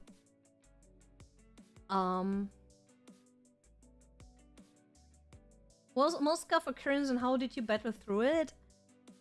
Every time the model does not work. Mostly because of the game. Like the time we tried Baldur's Gate, man, that Baldur's Gate stream, I'm still recovering from that 1 week later. But you just go with it and make it a joke. Just fucking go with it and make it a joke. Like, make it into your content. Laugh about it. Crying doesn't help. You just laugh about it and make it into a good time.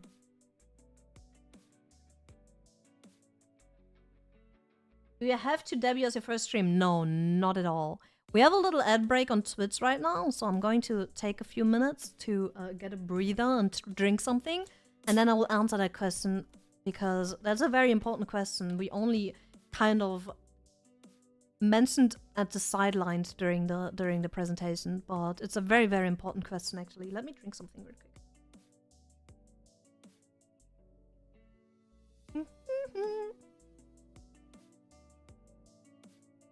Yes, hydration sec. Everyone drink. Drink up. Drink up.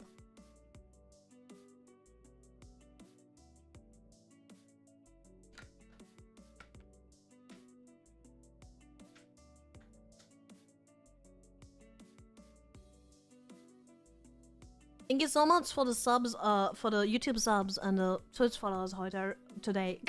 I went into German mode today, not heute. I really appreciate it a lot.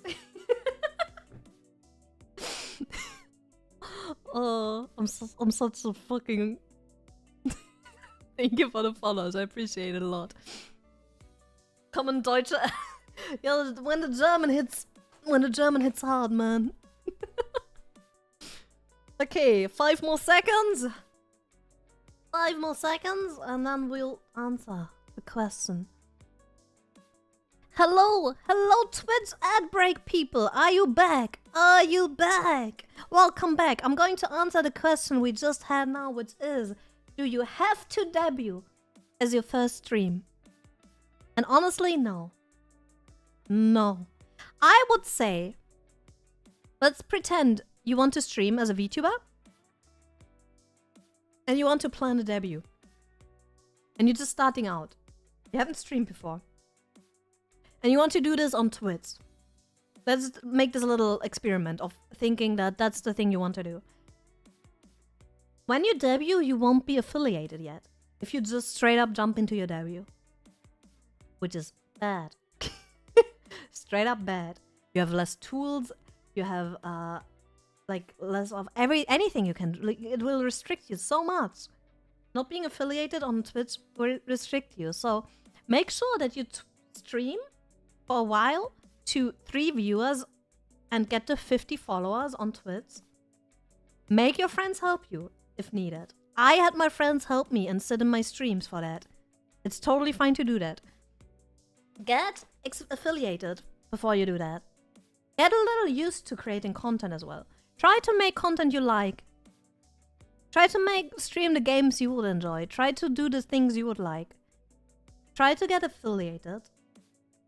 And then consider, if you have everything ready, a debut. But get used to the content creation first. Try to get your account set up in a way that you can have like everything like you think, you know, if you are affiliated on Twitch, for example, if you want to debut on Twitch and you're affiliated, you're going to have channel points, you're going to have emotes, you're going to have the ability to get subs during your debut. If you hype your debut up a lot, that can actually bring in some extra money. Speaking from the monetary side, but debuts are very hype. And very hype content is always good for that. Like, just being straight up blunt with you. And then you have sub badges, and you have like all of those fun things that you suddenly have opened up for your most hype stream that you had so far. So I would even argue that you should stream before to get everything set up properly. And then you just, you know, go from there and have a debut as soon as you have it set up. And just, you don't need to tell me that you have a question. Just ask your questions. I'm scrolling through the chat. I'm just catching up. Don't worry about it. I will get to your question. How were you able to stream both YouTube and Twitch? Restream. I use the website called Restream for that. OBS? Yes, OBS. How much should I care about my audience at the start? You should always care to a certain extent. You should never let someone get into your room and belittle you or treat you poorly. You should never do that. Even at the beginning, even if it might hurt because you think, oh, it's the only person that's watching me right now. If there's one person watching you right now and he gets in there and he fucking slanders you, that's not a person you want to have in there. It's not. Don't worry about it. You can rewatch the VOD and you can still ask questions. Don't worry about it. You might have covered this already since I came out in the question section, but what are your thoughts on VRide models versus VTube Studio models? Yes, let's show that one more time. So, VRide, right? Let's go through some of this. So, first of all, I mentioned VRide Studio as an option for free fucking VTubing option, which is nice because, again, don't spend a fucking fortune and hope to blow up. It's not going to happen. It's not going to happen. And then, my first model, actually. My first model with this one. This one was my first model ever. And I didn't have a debut or anything, I just streamed. So yeah, it's actually a good option, and nowadays you can do so much with VRoid. You can make stuff look even freaking 2D in VRoid if you like the 2D shading on 3D models, which I love. It's totally fine to use those types of options. Another person I really like. Wait, let me see if I can find her really quick. Oh god. Let me see if I can find her. There are many people who use VRide who I actually love a lot, where I love the content. Here. Ah! Loud. Let's capture this real quick so I can show you. I will show you someone I really like who's currently using a VRide model. Okay? Are you ready? There's just some ads right now. Don't worry about it. Look at her. Look at her fucking rocking. Being amazing. Being a queen. See this? Be right. And it's totally fine. She's rocking it. And her content is amazing. And we love that. So don't be ashamed if you use a fucking V-Ride. I've seen that. I've seen people being ashamed. That's just so fucking sad, man. Don't. Don't. Many of us have used them. Don't be.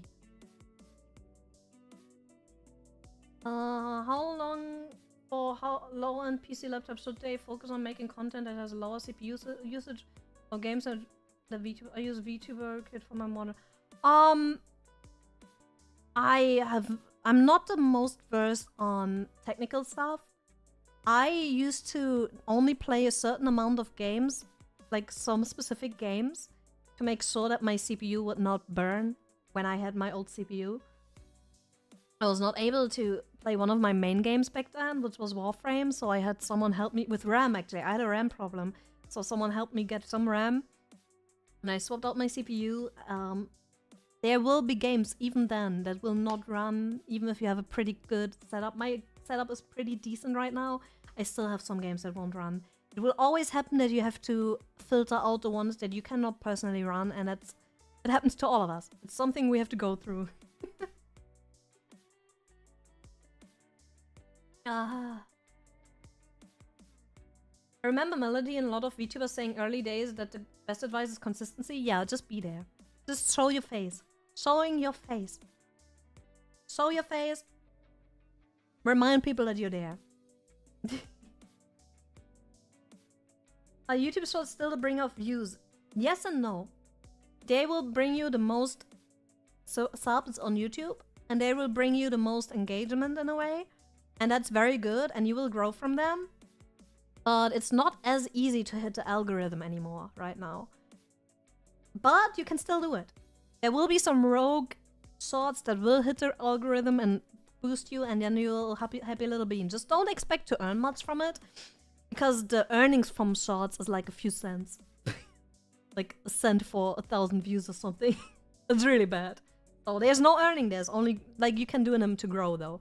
If you create short content anyways and you upload it to several sites, I would always actually tell you to consider uploading a good short. If you made a very good short, consider uploading this short to YouTube, to TikTok, to Instagram Reels, and to Twitter actually, with the link underneath in an extra tweet.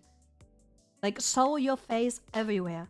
People blow up due to clips if they stream. And shorts are also very good. That's what gives a lot of growth, but you have to show it to people. You have to show it everywhere to min-max it. It's just a few more clicks. If you have made the content anyways, just upload it. Let's see, what else? No worries about being late. Don't worry about it.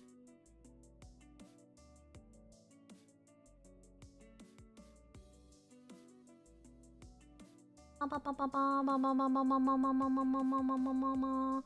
just scrolling through to see if there's any questions. I'm sorry. Oh no, so many classes. I'm sorry. But if you want, or you already have a job, you can spend as much time as you have. If you don't have time, it's fine. But consider this. You could work, come home, eat, maybe shower in the evening or in the morning, whenever. What do you do then? What are your hobbies? Video gaming? Scrolling TikTok? What if you stream instead for 2 hours? Just a little thought. Just a little thought. That's how I did it.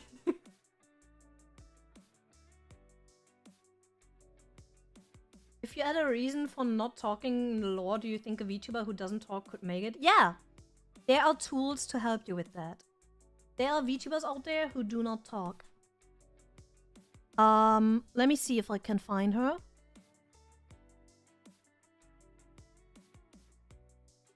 I can look out some examples, but I'm very slow right now. I'm very slow and I don't want to miss anything. But there are VTubers out there that don't talk. There are tools out there to give you the chance to still interact. Text tools, text to voice tools, text to like showing text on screen tools like that. And they are very, like, those VTubers are doing very, very great. They're doing very well.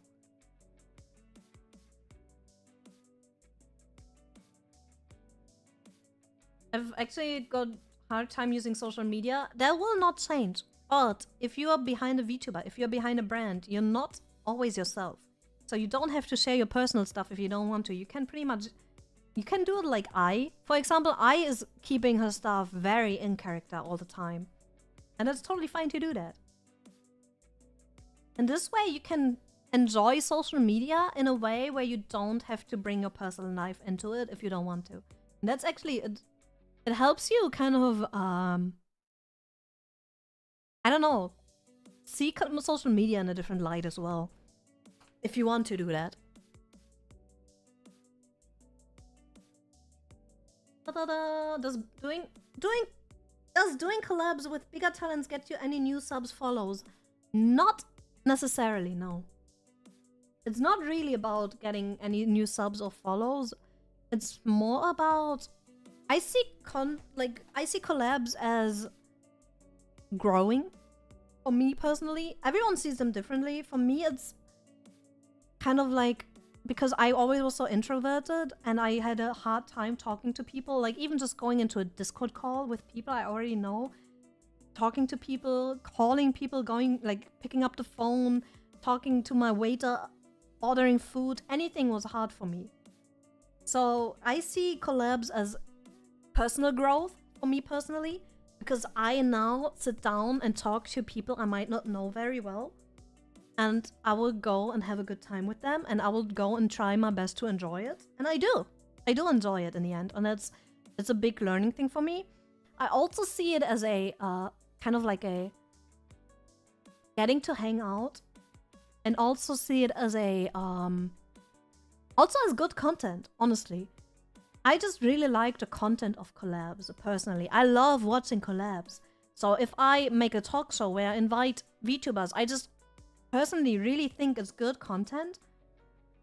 And it's just giving them like 2 hours to shine and like talk about their journey and talk about what they're going to have come up and stuff like that. And maybe it's going to bring 1 or 2 of you guys in there, but I don't think that's the main focus on that. The main focus should always be for you to make the best possible content. And everything else just happens on the side, you know? What's a good video editing program, free if possible? I think free DaVinci Resolve is probably the best one for free, right? I don't know, I don't use it personally, but I think that's the best one. I do enjoy the random Miya tweets. Tweets can be nice, yeah.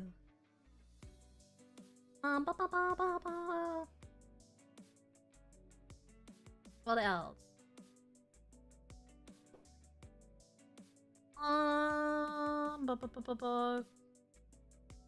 Unless you need to... Oh, okay, hydration sec. Oh, we just arrived at hydration sec. Oh, fuck.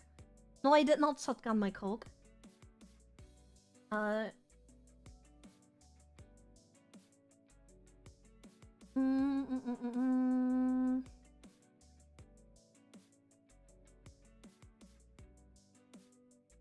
If I have a channel with almost 4K subs slowly accumulated over the years uploading random stuff, would you say that channel is dead on arrival if it suddenly started VTuber activities?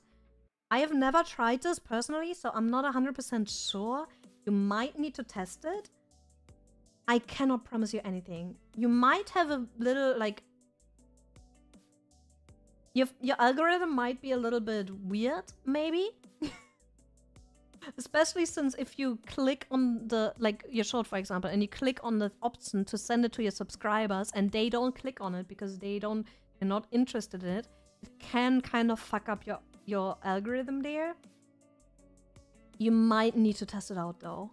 I'm not 100% sure. Why are you so cute? That's not a question! That's not true! For fuck's sake! Not true. Okay, next one. What do I see? I only have a laptop. Would I be able to stream as a VTuber, just streaming as generally? You can try out the softwares. People like Mousy started with the laptop. And so many other people started with the laptop too. You just need to try out if the software runs on it. And then you just send it. Why stream on English instead of any other language? I started streaming in German. And then I switched to English and I grew. It's that simple. English has a bigger audience, a wider audience. Yes, you have more like people who also stream on English, so you're kind of fighting for that audience. But in the long run, it's easier than with a niche, more niche language.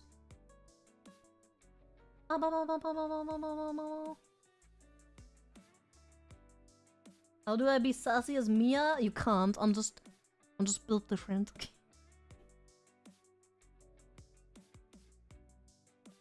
I'll use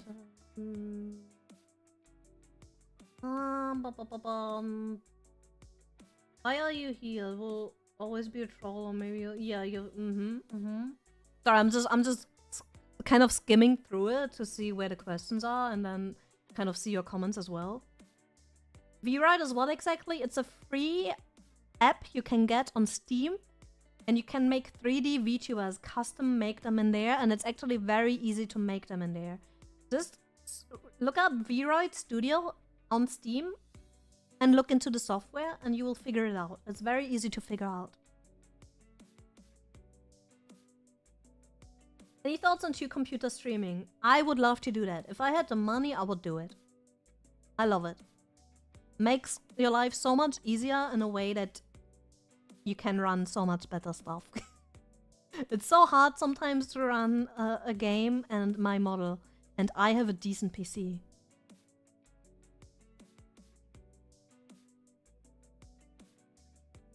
Yeah, shorts are more like adverts. They don't really give you money, except if you have like maybe billions of views, like millions and millions of views. Maybe you get a little bit of money out of that, but they really don't pay as much as a video, for example. The pay on them is like a few cents per 1,000 views, maybe. So it's really low. Really low. Like lower than the ad money you get on Twitch.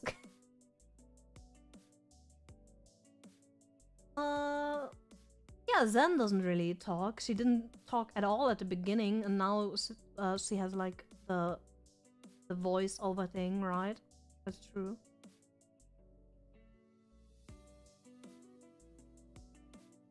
Does having a good voice... No! I don't think my voice is very nice to listen to. I also always thought my voice was not nice to listen to. I hated my voice. I still hate my voice. And people still come back and compliment my voice. So don't just...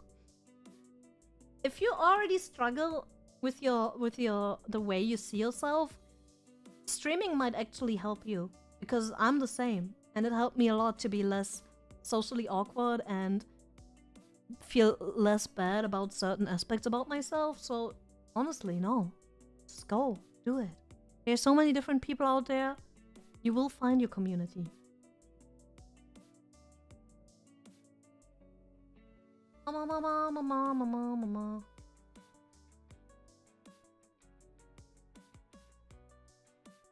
What are we talking about today? VTubing 101 episode 1. How to start as a VTuber. Things you have to consider before and during the process of getting into it. There was a full presentation, and now you can rewatch the VOD and you can ask questions right now at this moment. I didn't even think of personal growth through collabs. Nice. It does help a lot, especially if you're introverted like I am. I'm so introverted. I'm a fucking mess. And collabs help me a lot to step out of my comfort zone, and they help me grow every time I do one.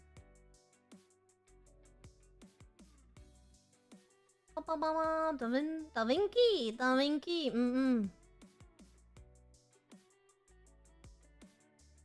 I don't know. There's still always a...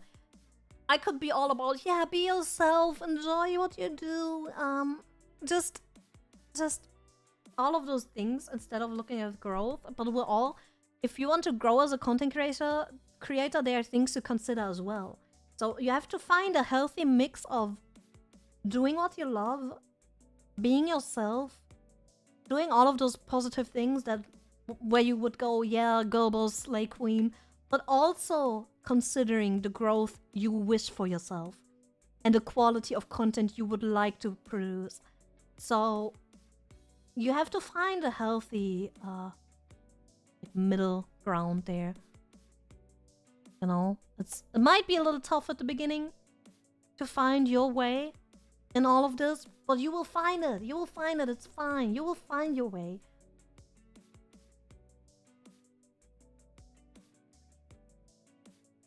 I've never tried vanilla flavored Coca-Cola.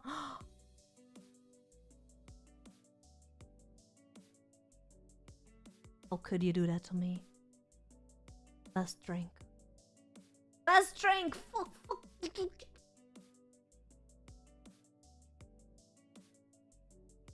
Is it possible to stream and handle chatting with viewers with only 1 minute? I've had limited success with using a phone to use chat myself. Do you have any tablet or anything like that? Maybe you can see better on the tablet.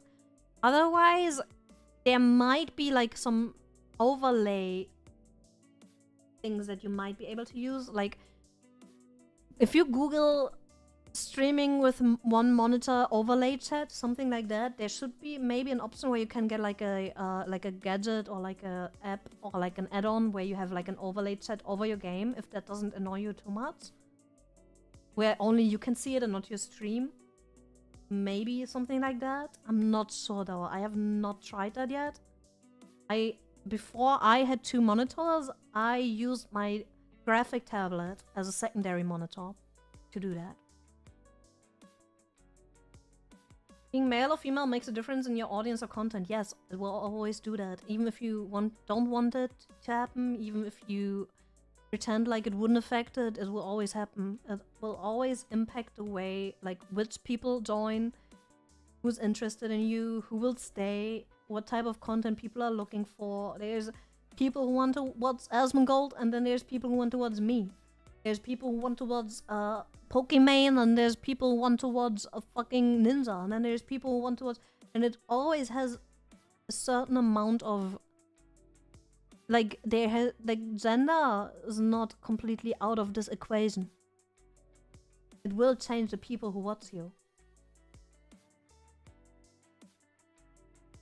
What's one thing you massively overlook the first few streams you did? I think I could have done more chat interactions and like more talking, and like I could have been like back when I was face streaming, like way back.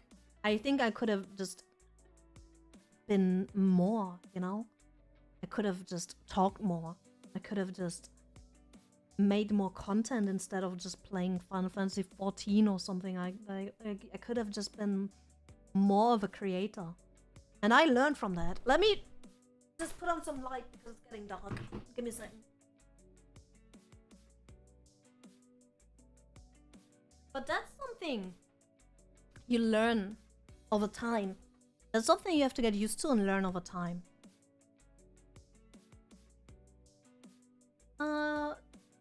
Question about speaking multiple languages when you speak English. Do you think in German or English? Both. It mixes. It mixes together, because I keep thinking how to finish my sentences in English, of course, because I need to figure out how to finish my sentences. But sometimes you hear me slipping out a German word, so you can literally see that there's still German running through my head. German's running through my head somewhere, like... Does that make sense? Like how I just slipped up like 4 times already in the stream. It's just kind of running in the background, like as a background script.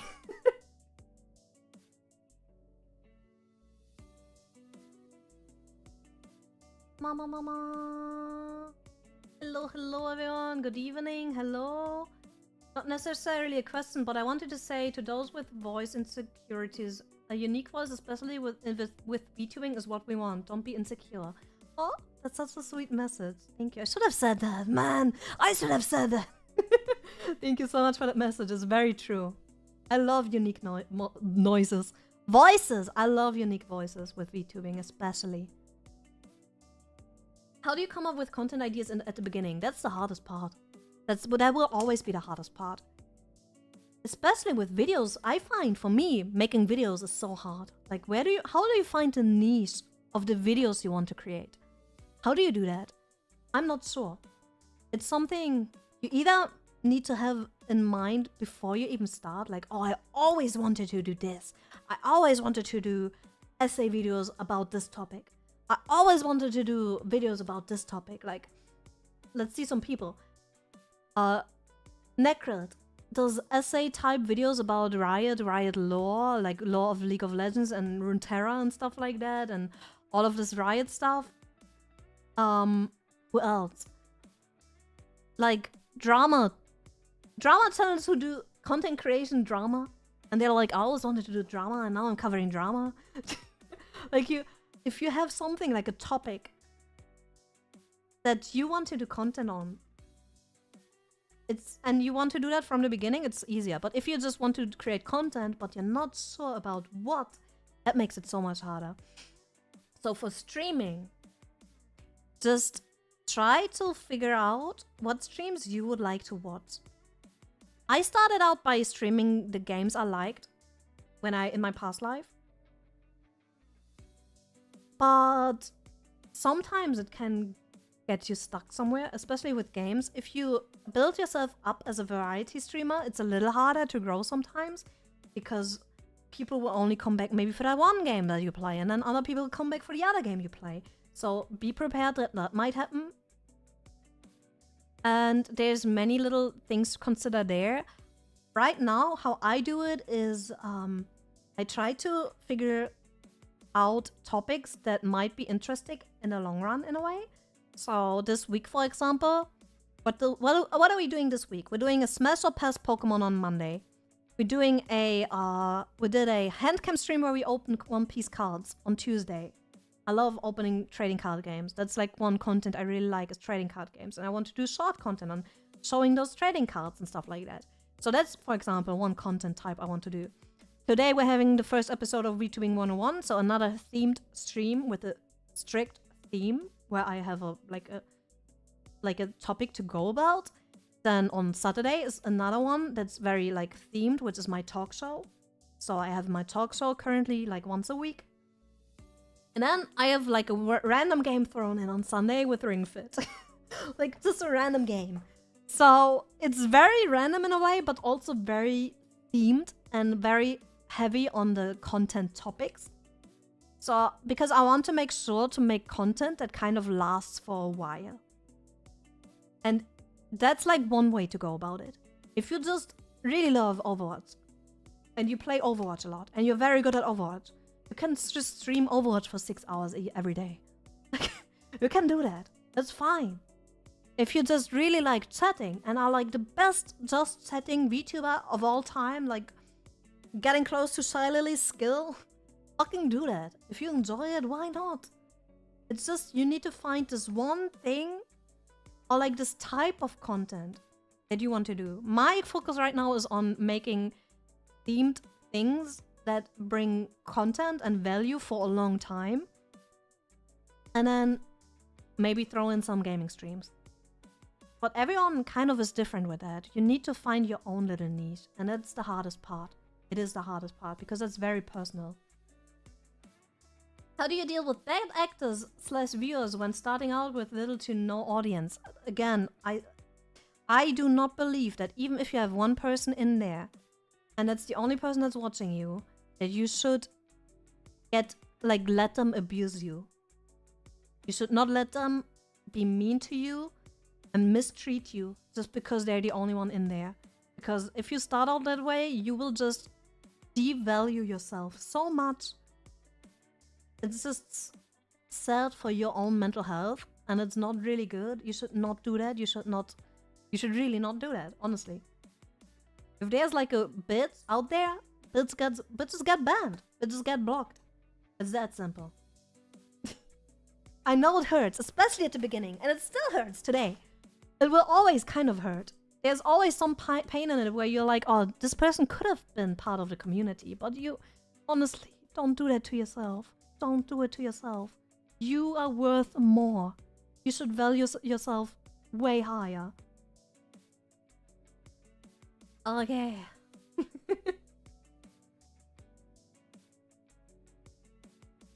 Before I go to work first, congratulations on 9K. We got 9K? Holy shit! Already? What the fuck? What? Oh, thank you so much for the congrats. And thank you for you liking my eyes, I guess. I don't know. Thank you for the 9K, guys. Thank you for the 9K on YouTube. I really appreciate it. Thank you. Man, I didn't even realize. Holy shit. Holy guacamole! When you say the quality of content, what do you mean? You could, and that's the thing. That's not. I'm not like putting content on like I'm not telling you what is like bad content or good content or anything like that. It's just if you look at like a stream. If you look at a stream, and you could just, I don't know, play a random game for 6 hours and not give it much input. That's a stream. It might perform well. Maybe you get a few rates. Maybe some chat interaction are really nice. Maybe something is going very well. Maybe you feel confident. But it's a 6-hour gaming stream with maybe nothing much happened. If you now take a game and you put a twist on it, like give it a theme around it. For example, I play this for the first time and do X and Y. Or I play this with the butzer wheel, or some like a punishment run. I play this and that, but like give it like a little bit of clickbait. That will already like kind of give your content more depth and more reason to be there. If you do very, very content heavy streams or videos where you do a topic that's like where you put in tons of work to research it and to set it up, and you do like an event, Abico, for example. I don't know if you know Abico, but she did a Valentine's event this Valentine's. Many people did like Valentine's events, maybe release something for Valentine's, put out like something themed where they have a big concept. They do a game show, or they do like something that has like a big value concept that is going to like hold for longer, where people go back into the VOD and watch it again and again. That's like different type of content than just gaming for 6 hours, if that makes sense. I don't know if it does, but there's like how I try to see my content. Thank you so much, Razorgun, by the way, for the membership. I really appreciate it. And thank you, Magica, for the 2 bits. Thank you. So what I like to do is, for example, this week, I wanted to do this stream right here, which has value for a longer time. But I also wanted to do my talk show, which I also hope has value over a longer time because people want to go back to it and watch it. And I have this playlist of talk show episodes with those guests that had their time to shine, and it was like this. It's this whole concept where I have like an extra scene for it, an extra starting scene, extra like studio scene, extra ending scene. I have this whole concept, this logo, this everything going on. That's more effort to put together this concept than just sitting down and gaming for 6 hours, which is not bad. Again, I sit down and game for 6 hours, but there's different types of content. And I have those different, like I have them kind of differently structured in my head, where they have like different, like columns they kind of belong to, if that makes sense. So I see content where I prepared for weeks as personally for my content as a higher quality content than me just sitting down and being like, oh, today I'm going to play this game, just watch me while I chat away. Like that's my personal way at looking at my personal content. Everyone is different with that. And you need to figure out, how do you see your content? How do you value your different types of contents you make? And how you kind of like, how much effort you put into each of them. Because effort and stuff like that also means time, and time is limited, so you need to figure out how you want to kind of like balance your content and yourself in that content. Does that make sense? Do that make sense? Do that make sense? I hope it makes sense. Yes, it does. Okay, okay.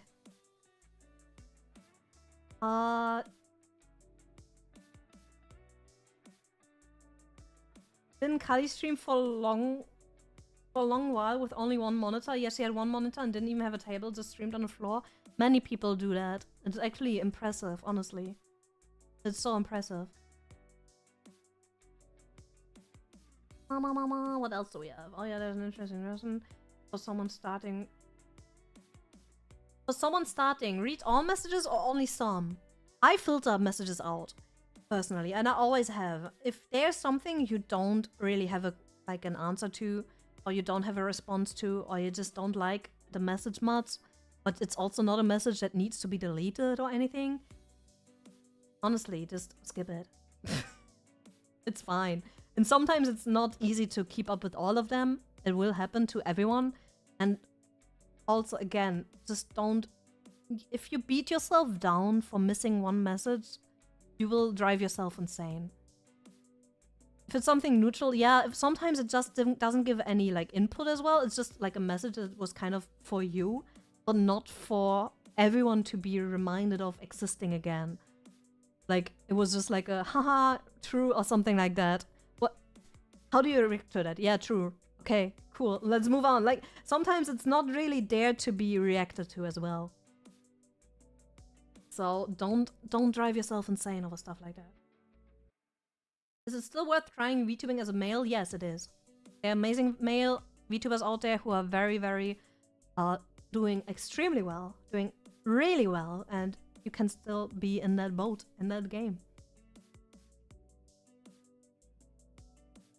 Yeah, for console gaming, you need a capture card if you want to stream that. But there are very affordable ones. I have one that is relatively affordable and it works fine.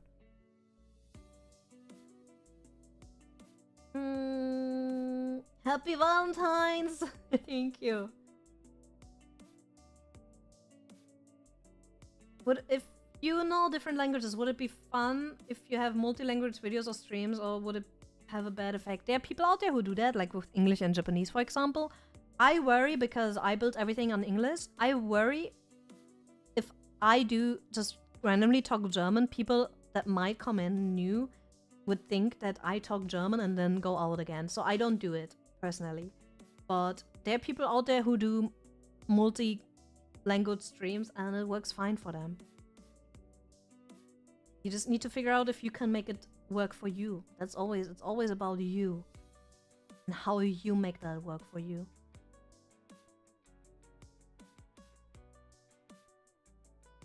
Do you have to worry about game perms when you just start out? No.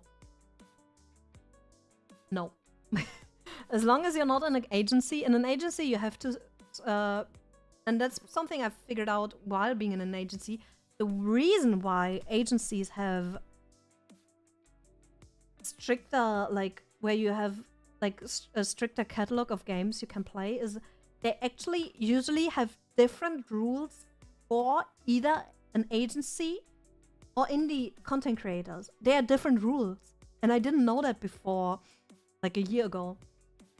And, for example, when I wanted to play Digimon World on stream, it was not allowed to do so for people from a corporate setting, like from an agency, but individual content creators, like, they are usually allowed to do it. They had separate rules to that.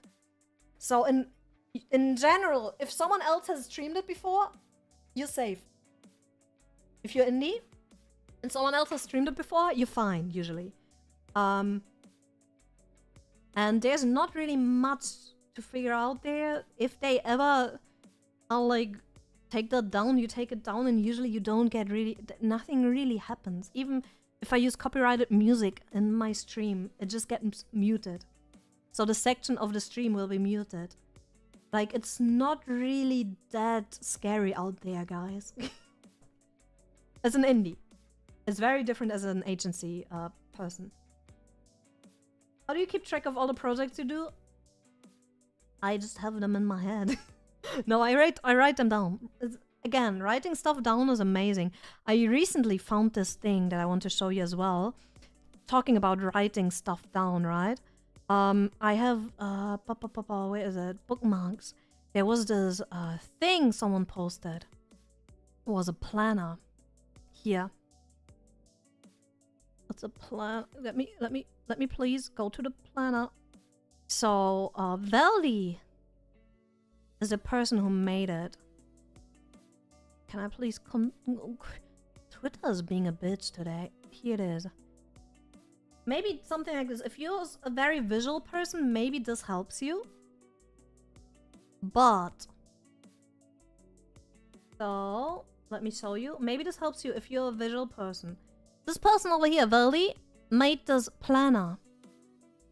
And if you go on it, it has you can download it for free or pay what you want, and it has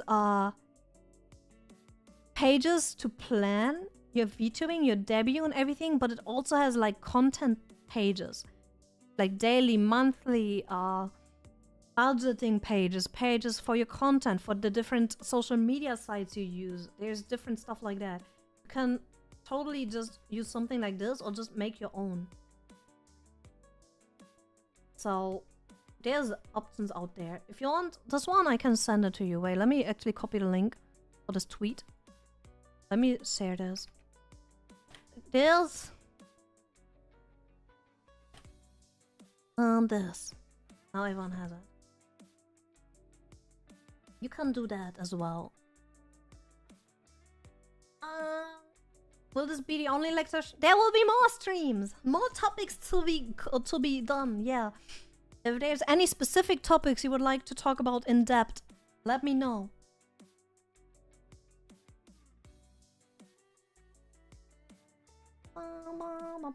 This is... How do you think backseaters should be dealt with?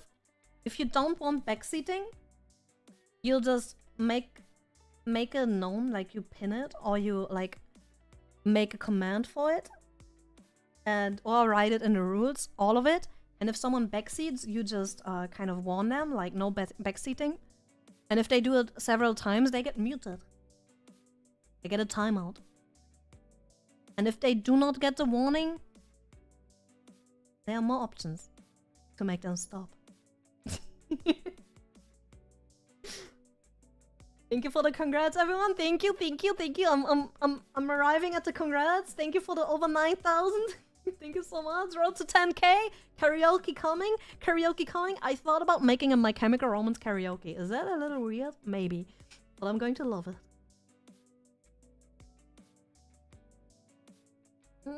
Congrats. Thank you, thank you. How do you keep track of regulars so you can tell apart from new people like me? You're not new. I guess that's just a skill some people have. I don't know if I do have it. But I just remember the names. I remember the names. That's about it. Yeah. You get used to it. If people change their names though, that's fucked up. Fuck you. Fuck you. I will have a hard time. I will maybe start calling you by your old name whenever I see your new name when I get used to it. But yeah. Ola, would be streaming on Twitch or YouTube be different from each other? Yes, it's very different. It's so different. Twitch has more streaming tools and is more streamlined and is more made for streaming and is easier to stream on and has more tools to make your stream interesting, and you will grow more from streaming a lot. But you will have a harder times to have VODs. Your VODs will be less valuable. Your content will be looked back at way less. You have less ad money from only watching and viewing, and in general, it's a lot more grindy in a way. In that way that you need to put in many hours. And on YouTube, you need to do shorter streams usually. Like, you're recommended to do shorter streams and stronger content that are held in shorter streams, so people go back into the VODs and go back into them and watch them and have a reason to watch them again. While on Twitch, you just do the grinding. You put in the grind. You stream a lot, and you kind of, yeah. Some don't watch Twitch, some don't watch YouTube. Yes, that will be a thing. YouTube API is a lot more fucked for streaming. It's harder to stream on YouTube because it's a lot clunkier. It's a lot more clunky. The API is not as good, so it's harder to implement some tools. You will not have some tools you have on Twitch. It's both have their pros and cons. There are bigger creators talking about it, though. So if you want to hear people like Ludwig or Moist Critical or people like that talk about it, they have videos about that as well. If you want to have some input from bigger creators, but there's pros and cons for all of it, honestly. And I would say, if you are a main streamer who also wants to post clips, if that's your vibe, like mainly streaming, and then post clips somewhere, like as shorts or something like that, do it on Twitch. If you want to have the YouTube experience though, if you want to have VODs that are shorter and videos and like all of the YouTube experience, and you're not really that interested in streaming that much, then go to YouTube. Yeah. How much do you interact with viewers and other streamers outside of streaming? I personally do it a lot, but you have to figure out a way you want to do it again. That's very personal. I'm a lot on social media, and I interact a lot with people on social media because it's fun to me. Hiccups. It's just fun to me. If you're not having fun with it, maybe don't do it as much. I do like chilling in the Discord chat channels sometimes and like texting funny things. I like that. If you don't like it, don't do it as much. Your mental health comes first. If it stresses you, if you don't have the time for it, don't do it. But if you do want to do it, do it. But I like doing it.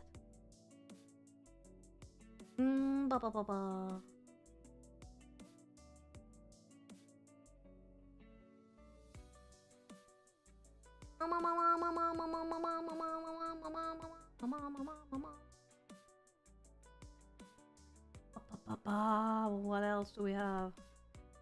How important is Twitter and growing as a streamer? I think it's very valuable. I think you should try it. You should give it a try. You can hit the algorithm fairly easily with it. There are some pretty clear rules on how to make your tweet work well, and if you stick to those rules, you will use it well, and it will only give you benefits because you will have an extra platform where you can tweet about going live, where you can tweet about your new content coming out. So it's pretty much, yeah, it's pretty good. Sorry, I'm scrolling, I'm catching up. Looks useful. That was probably the planner, yeah. Planner is very useful. What's your thoughts on having a manager once it is financially viable? I would totally, if I could, I would get one. And I think it's an amazing thing. And I truly believe in having one, even as an indie, if you can financially... honestly, if you can financially afford it with your income from streaming. Because if this ship... if you afford it from your main job, it's a little weird. Because if you cannot run this ship by itself and afford a manager with the money from this thing, maybe reconsider. But if the content itself brings enough money to make sure that you can do it, that you can afford it, and it will help you in the long run, Yes, because as someone who has a lot of projects right now and a hard time finding sponsors and stuff like that, it is hard out there. It's hard to be alone. And that's something I wanted when I went corpo, like originally, and I cannot have now. And it is very stressful. I know I'm handling well so far. I'm doing it okay so far. I'm finishing all of my projects and stuff like that. But it is a lot harder. A lot. Booyah! Thumbnail creation? We can do a full episode about thumbnail creation. Yeah, we can do that. But I'm not the best at it. I would need to research and do some field research to get more examples from other people as well. But I could, like, with the help from other people and other people's thumbnails and stuff like that, we could, you know, puzzle something together. Yeah, I'm slowly catching up on questions. Slowly catching up on the questions. Emo karaoke, yes, maybe. Yeah, don't change names or else I will not know who you are and then I'm angry. Hi, sorry, asked. Is a standalone mic better than a headset mic? Yeah! Get a mic! If you have money to spare, get a mic. There are budget mics out there. It's fine to use those and then tweak the settings to make it sound nice. But get a mic! Please fix your audio! Don't use a headset! Please! Please! She was so passionate she answered in German. Ah! Please get a mic. My ears, man, my ears. I'm sensitive. I want to put you on my second screen and just like glance at you every once in a while. I want to mainly listen to you, so please make sure to sound the best you can. Thank you. I want to watch your content. Please, let me watch your content.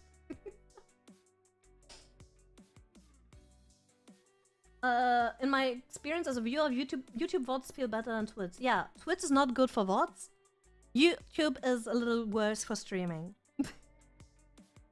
Like being live, you know, it's difficult. It's a difficult topic, man. I would not start with simulcasting. I come from a weird situation with my story, with my being in a corpo, then a corpo breaking down, and then me multi-streaming kind of to both. I'm in a very weird situation. I don't know if I would suggest dual streaming. What the fuck is going on? Thank you! Holy shit! Tressa, thank you so much for the 10 gifted subs and hitting the fucking goal! Holy shit, thank you! Thank you! Thank you for the gifted subs! We reached the goal, let's go! Thank you! I appreciate it so much. Pockets up! Yeah, poggers and set. Poggers and set. I appreciate that, thank you. Thank you. Oh, what? A raid too? What the fuck? It's so weird. I get so confused without the sound alerts. I'm just staring at my screen. I'm like, what does this alert mean? What is this alert? What is this one? What is this one over there? Hi, welcome raiders. Welcome. Thank you so much for the raid. I hope you had a wonderful stream. We did a presentation on how to start as a VTuber. And all of the things you should consider before and during your progress of setting it up. And now we are answering some questions. Yes, we're doing the questions now. So, thank you so much. I made it for the... Oh, thank you! Thank you so much for the 500 bits. And thank you for the scam train. God damn it, you're getting scammed again by a shark. Oh. But yeah, we're doing some questions now. So if you have any questions on starting as a VTuber, let me know. Maybe I can answer them. And you, Crazy Tama, get some rest, get a drink, get a snack. You deserve it. You deserve your little rest now. It's not a scam if the sock is cute. Get on board. You keep saying that. You keep saying that. Okay, I was going over the questions, so don't mind me while I keep going over the questions. So yeah, multi-streaming.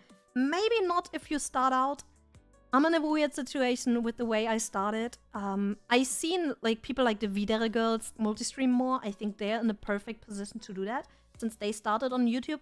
It feels a lot more worth it if you have a community on YouTube and then want to grow some more when you start going to Twitch. I might need to look into the statistics of how other people did it to give a proper answer. Thank you so much, Distract an Egg, for the bits. I really appreciate you too so much. Thank you. Thank you, Eggs. You're not new, Eggs. You're not new. So yeah, I might need to look into those statistics a little bit more, how other people, because when I remember I was on Twitch mainly as my past persona, I was a Twitch streamer, and when I then tried multi-streaming to YouTube, it did not go well. Even though I already tried setting up some community there with videos before I ever went live, so I had a lot of video content already there. But then, oh, thank you so much, Miya. Thank you so much for the sub. Thank you. But then going there and multi-streaming to YouTube after streaming on Twitch was not worth it for my size. If you're big girl or big boy, I've seen Silently and people like that multi-stream on YouTube recently. They recently started that. That can give you a little bit more income if you're a big this. They usually don't have the numbers they have on Twitch there. They have like the Silently streams to like 4K on Twitch, so you might have like 1K on YouTube. Well, that 1K on YouTube is still 1K on YouTube. So at that size, it can make sense. But her entire layout is still more set up to react to the Twitch viewers, so yeah. YouTube to Twitch seems to be the way. Yeah, it's a lot easier if you do YouTube to Twitch. If you stream on YouTube first, build a platform there, and then decide to go to Twitch. But if you if you go to Twitch from the beginning, it's kind of hard to do the same thing in the other direction, from my experience. Well, that's like mainly my experience and the things I kind of saw around me, I guess. I'm glad you like the emotes. Okay, let's go on. Let's move on. Let's move on. Sorry, I need to drink in between.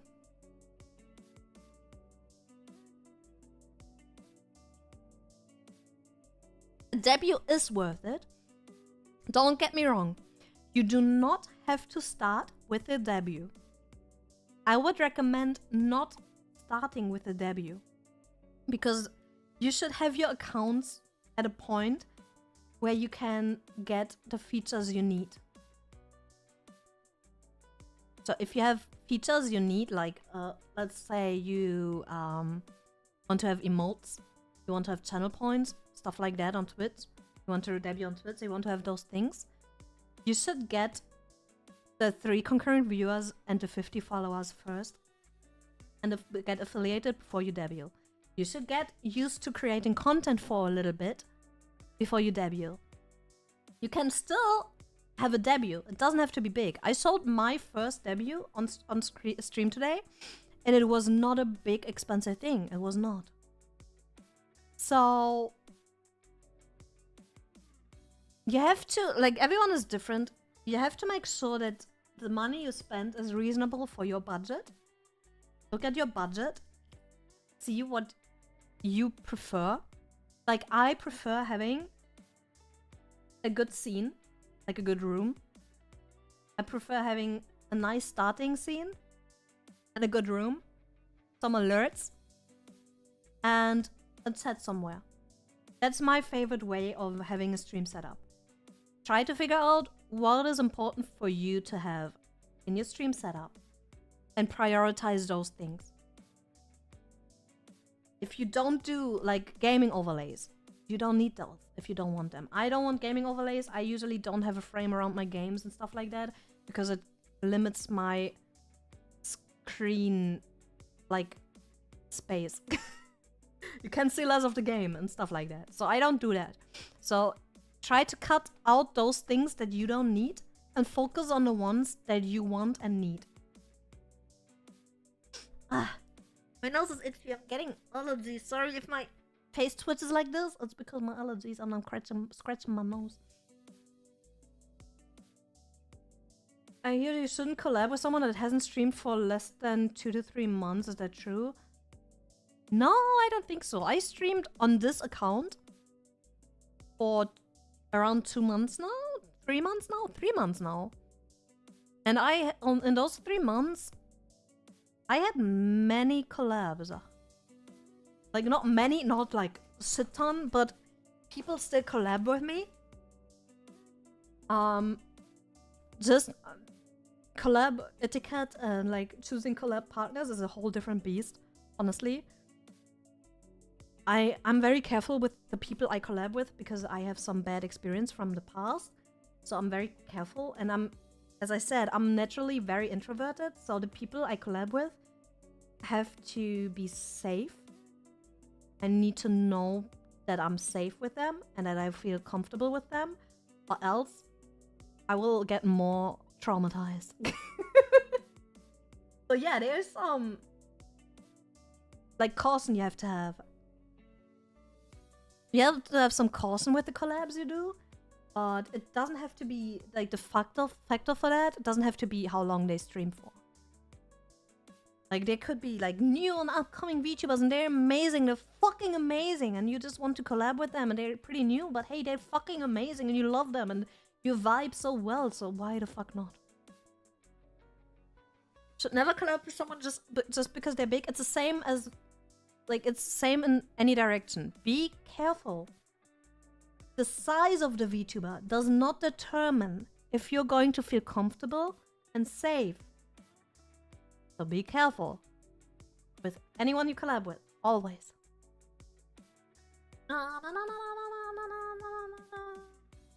I read both chats, yes. If you simulcast to YouTube and Twitch, you should be able to read both chats. It can be a little much. As you can see, I do need a long time to catch up with all questions now, for example, because they're two tests. They're two chats, not chests. I mean, I do have 2 boobas, but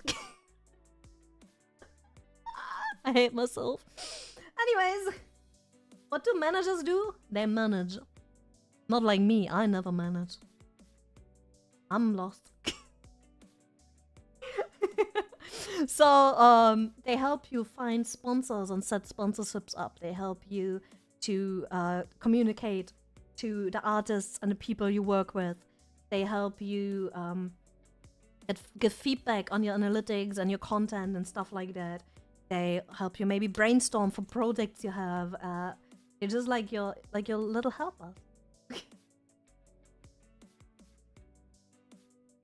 A lot of communication. They all usually like do a lot of the communication as well, which can be a lot if you do it yourself. You're looking respectfully? Good. Good, you better. I don't know how you're doing so much on your own. It's impressive. Hope you keep good mental. So far, so good. So far, so healthy. So far, I've not lost it yet. I'm still here.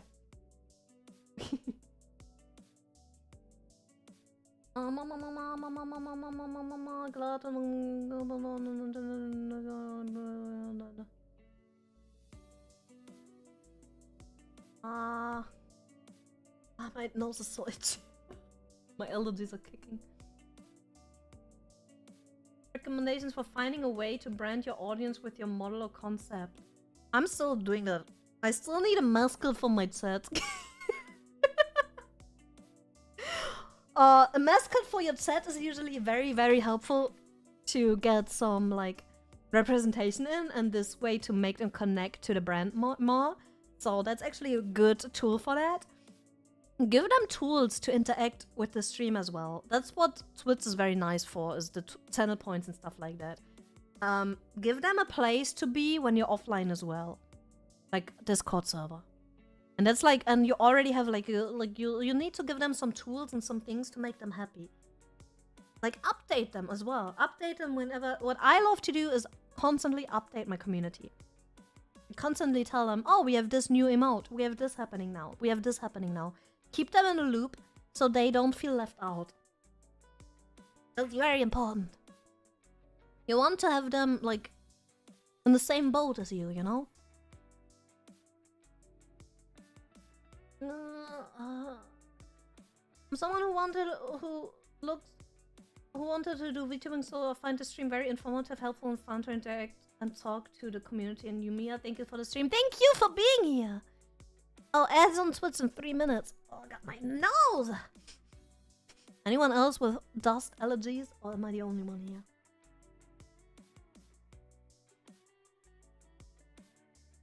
Not only mics, good audio interface, it's fine to start with a USB mic. There are good USB mics out there.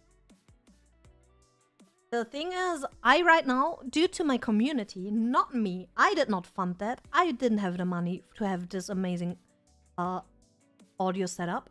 My community did that for me. But I do have an XLR mic right now. I have an audio interface. I have everything set up in a way that I sound good, which was always something that was very, very important to me. It's, as you have maybe seen in it, you know, in the presentation. But I used a Rode USB mic, which is already pretty pricey in itself. It does cost a few bucks, you know? And there are other good USB mics that have the condenser inside. And if you put some good settings on them, they sound good. You do not have to go broke for audio setup. And you should not do that. It's the same with the VTubing, with the avatar. It's the same with your assets. It's the same with anything. You do not have to go broke over it, and you shouldn't. You should not.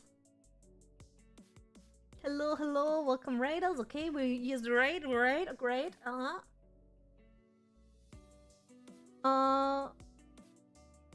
Yeah, USB mics can be so much more affordable.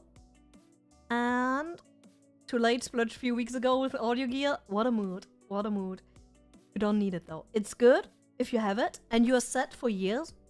I know with the Shuro they get me, like that mic will now keep me safe for many, many years.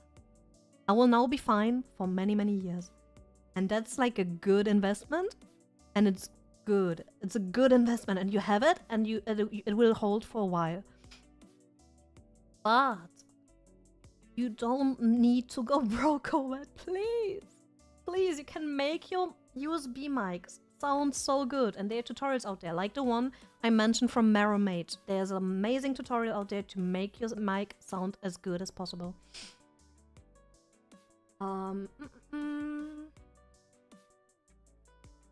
Don't get yourself, like, scammed by some brands, though. There's some brands out there you might want to have, like, fucking Razer and stuff like that. And they might have some nice products out there. Like, I still use their USB hub.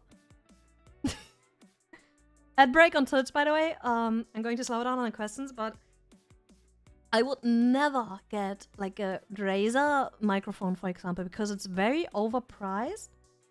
For them not being specialized in audio equipment. You always should do good research to find the best budget option that is also actually, like, you know, has good quality. Like, my headphones are not the most expensive right now. We went with Biodynamics. They're not the most expensive out there, but they're very, very good for what they are. And they're specialized in this product. You know? Don't just go for the shiny things that have nice colors and maybe look cute. Don't do that. You will regret it, because they usually also don't hold as long. I had Razer headphones, though they broke. They broke. They broke very quickly. It's just the way it is with those. You know?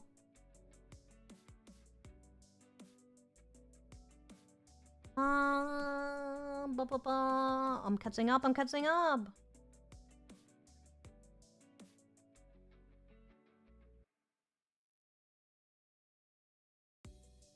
Even video, it's seen as around...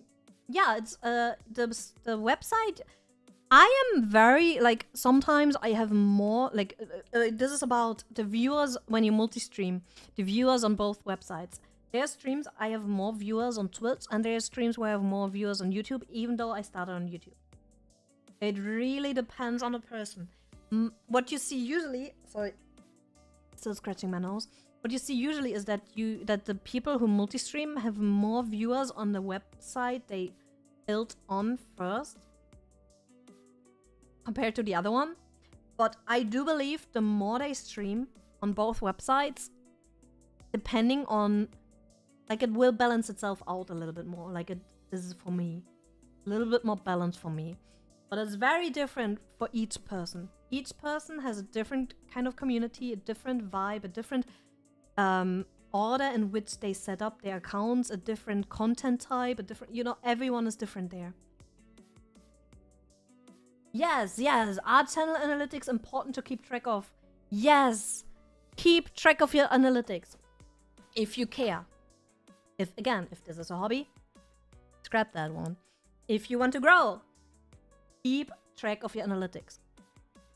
You should look into your analytics and you should learn how to read them properly. YouTube does give you better analytics and more in-depth analytics on anything and everything. But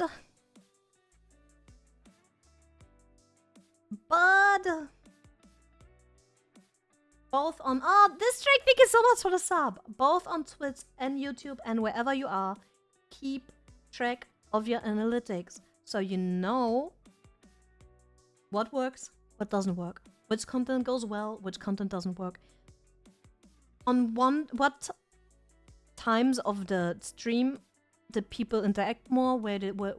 At which hours did you have the most views? Which topics work the best? All of those things. Which stream did it clipped the most? Where did you earn the most money? All of, like, there's so many things to consider and look back into, and then you kind of can dissect your content better and look into your content and figure out how to be a better content creator in general. And that's very important. It's very important.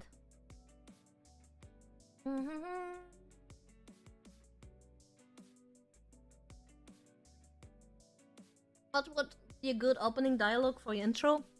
I just wing it. Don't get too stressed about being, like, if you have a cool line that you say at each start of the stream and at each end of the stream, do it. Have fun with it, be creative.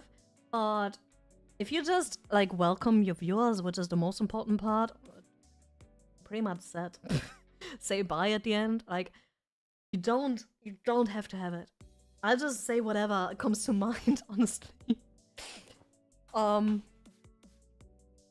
But yeah, everyone is different there. I really do like the sweet little intros that some people have. But the intro is only a few seconds long and you stream for several hours and not everyone will see it, so don't break your head up about it, I guess.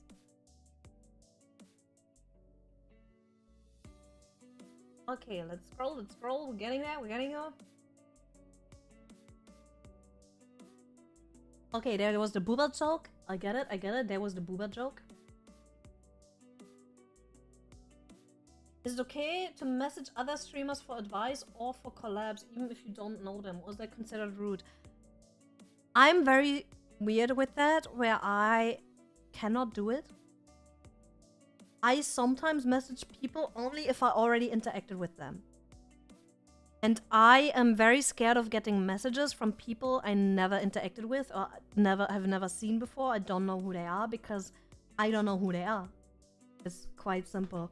So maybe I am just a weird one, but I'm very scared of that. And I wouldn't personally do it. I don't know if it would work for you. I personally wouldn't do it, but I guess there are people out there who do it and where it works. I just try to stick to people I at least interacted with for a bit, where I was like mutuals on Twitter for a while, or like had like some interaction before. Or like did something with them or in the same sphere with them before, like kind of like that. When do you recommend to get a manager for VTubing? At what size? I don't know, man.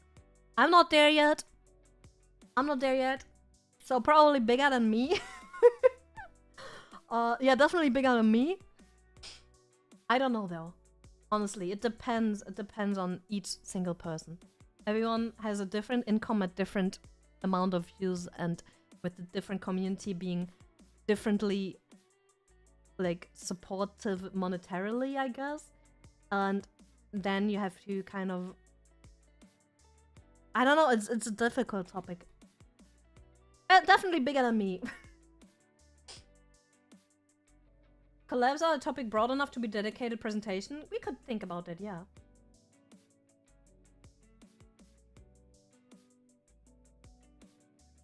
I love the VTubing 101 episode dedicated to people in the space, like taming videos, creating the community you like, approaching other creators and keeping in contact with them. We can totally look into that too, because that will be nice for me to set up too, because I'm very bad at that, because I'm not very sociable. So that would actually be a nice practice for me as well, actually. Mama, taming viewers. Yes.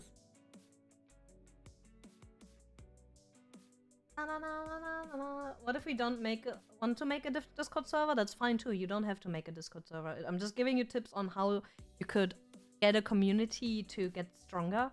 If you give them a place to be your community, I guess. LG sucked, Ruinria. Can you be successful as VTuber with a scuffed setup? Mousy streamed with a laptop and a fucked setup. Marie Calliope streamed with a laptop on the floor. Yes, you can.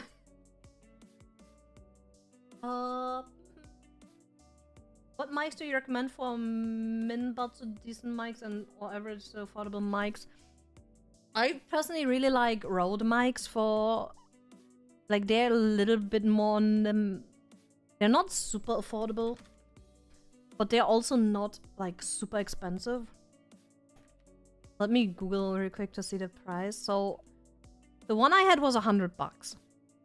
That's a lot of money. I take it back. That's a lot of money. I really like them though. I heard a lot of good stuff about Audio Technica. I don't know the price range on that. I'm not sure. There's probably you're better off googling that because I'm not a professional.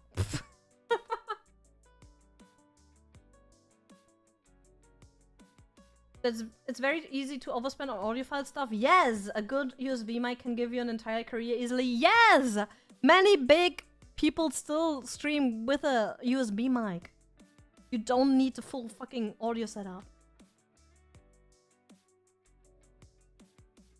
My biggest mistakes a few years ago was a Razer head. Yeah, you don't invest in stuff like branded stuff like Razer stuff or stuff like that, like or the Blue Yeti or like things like that. Be a little careful there. No, RGB does not give more performance. No. Is perfect internet connection a must-have? I know several VTubers who do well who don't have the perfect internet connection, and that's just the way it is. What are you supposed to do against that? Like, you cannot really fix it. So just try your best. People will understand if you have a bad internet connection.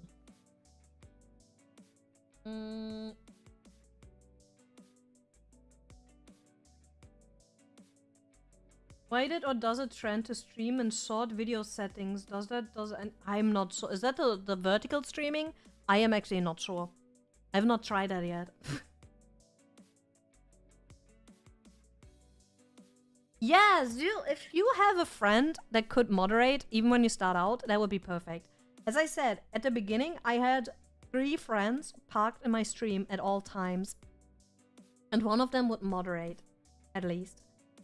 So I could get affiliate, but also have a safe experience. Don't be ashamed to have, like, someone help you out with that. It's totally fine. When someone in indie and get the opportunity to join a corp, is it worth going corp or staying indie? My bad. That's such a broad topic. It depends on the corporation, it depends on the agency. I cannot answer that to you. There's going to be bad experiences, there's going to be good experiences. There's going to be experiences where it's worth it, there's going to be experiences that will not be worth it. That's too broad of a topic. I cannot tell you a yes for all of them or no for all of them. Sadly.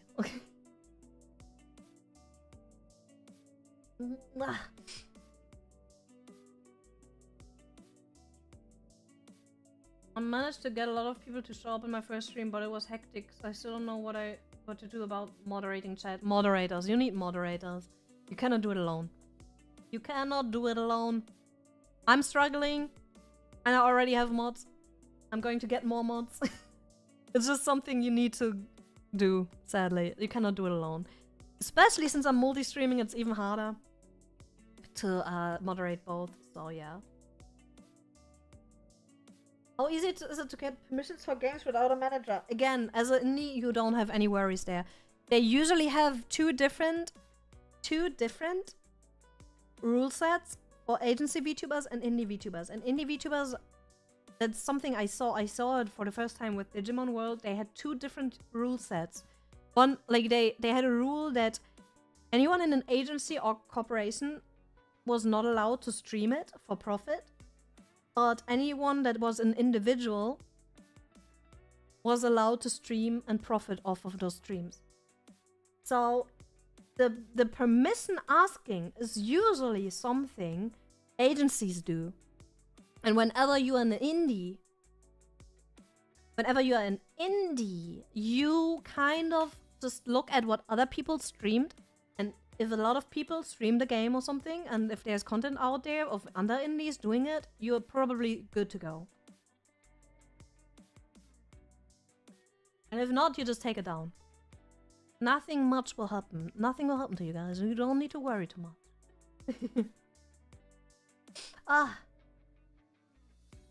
Not being sociable and introvert, is it harder to interact with chat and mutuals compared to IRL interactions?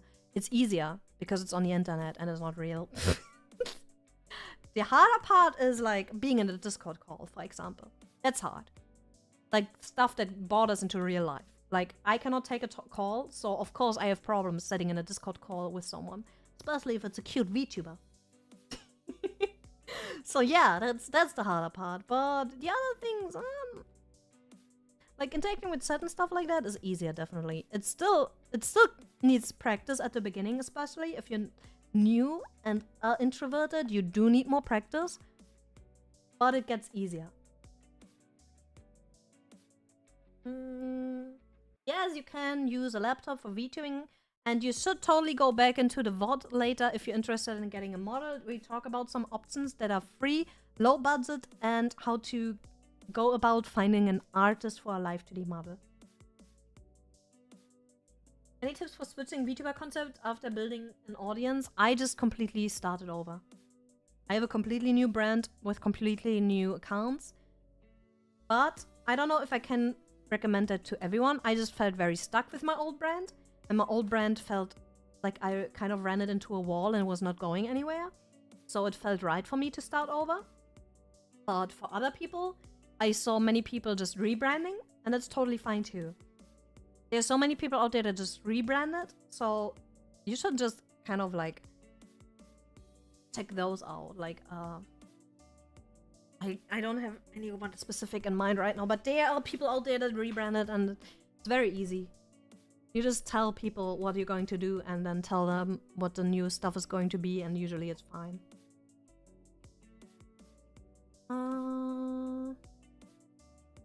GB, yes, I'm still catching up on questions. We could make an entire series on indie versus corpo. There might be more stuff coming in the future, but maybe more on like a panel format, if you know what I mean. Yeah, we'll see. Yes, there are still good corpos out there. It's just hard to determine from the outside if you especially do not have any. Like some good, there's many good corpos out there. Don't worry about it. Yeah, the topic right now is very spicy, but there are good corpos out there. But there are also bad corpos that show it, and bad corpos that hide it very well. So always be very careful. Streaming does have an impact on your health. It does, yeah. Do streamers pay moderators? Next question! Usually not. There are probably a few rich streamers out there who do. But you need to have a certain amount of income to even like consider the idea. But usually no. Usually it's like a Reddit moderator thing, you know? Like a Discord mod thing.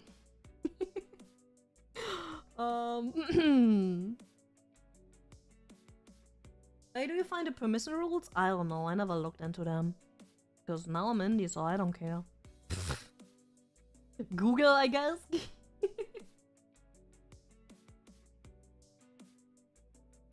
Yeah, it's the one permission document I saw literally split up agency on corporate like content creators with indie content creators. So that was the first time I realized, oh, that's why they need permissions. If you do want to, Rainwolf is just texting it right now and said, if you do want to apply to corporates, like to any agency, it is good to have prior content creation knowledge, to have created content as an indie. It's actually more than good. Many actually require it, so yeah. Get in the game, guys.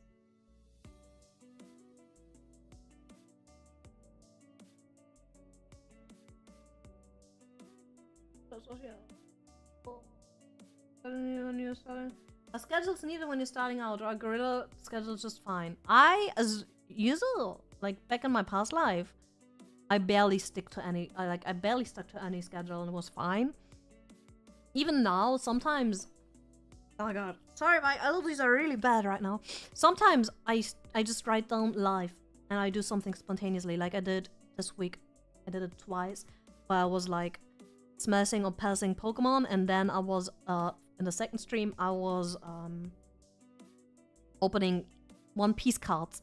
So I didn't know what I wanted to do until the day the stream happened. And that's fine too. But it's not like you don't need to schedule everything like up to perfectly, like, you know. Usually if you schedule collabs, of course you should schedule a little bit because you need to make sure that everyone is available. And the rest, don't be too harsh on yourself. Just do it in a way that's comfortable for you. I'm trying to get out of my comfort zone by streaming. It's hard. Yes, I was like this as well. It was very hard at the beginning. I had a hard time talking. I had a hard time interacting with people. I had a hard time making my streams interesting. And it was a rough time, but when you get used to it and when you start enjoying it, when you work through all of this, it's going to be nice. It's going to be very nice. He's doing great. I'm catching up on questions. I'm trying my best. Yeah, it's voluntary work. Yes, modding is voluntary work usually. So if Miya gets famous, we can finally get our nuggets. I might consider buying you nuggets if I get famous again.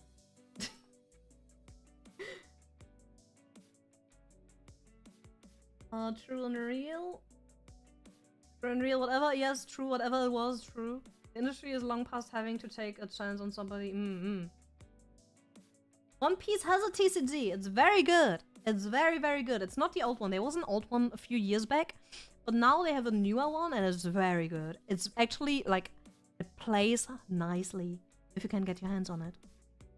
Because Bandai is not printing stuff, of course.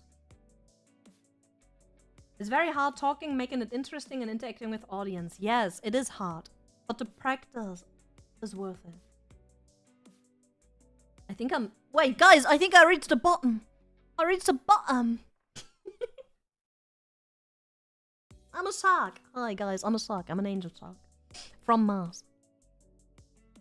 I reached the bottom. Are you proud of me? Have we answered everything that's important? Everything that's important? Any more questions? Now's your chance. Bottom. We reached the bottom.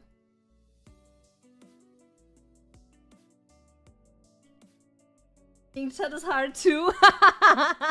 True. You're working hard, guys, man. You're working hard. You're working so hard. I'm planning on doing a VTuber setup, but I will be across IL on VTuber where I rebuild my own. Oh, that's cool. That's cool. Try that. Especially like more like experimental content is really, really well perceived in the VTuber scene. You can make it work. Is Brian from Mars or is he from Earth? He's from Mars. How do daily zoomies help? They do your daily zoomies. They're healthy for you.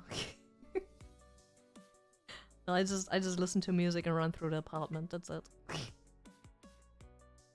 Do drone VTubers have a thing for aquatic creatures, like a meta thing? I don't think so. Just aquatic creature VTubing is just fun because you have design points that are cool. Like what I wanted to have was the main thing I wanted to have back then was the hip fins. I wanted to have hip fins. Like many people have those hip wings, you know. But I wanted to have hip fins. That was my, I wanted to have hip. And then I was like, oh, but I can also have a cool tail. And then I was like, I can have water in my shoes because I'm a sea creature. And stuff like that. And then suddenly I was like, oh yeah, that's cool. That's some cool elements. Yeah, the butt wings. I wanted to have butt fins.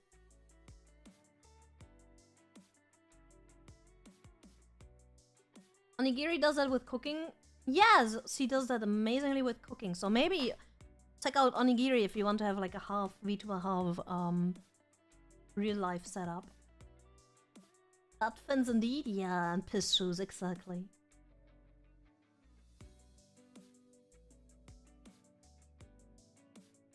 Any more questions? Any more questions? Now's your last moment to ask away. The what shoes? Nothing. It's water. It's water. Your last chance to ask. You can ask questions, or if you have anything you want to have for future episodes, let me know.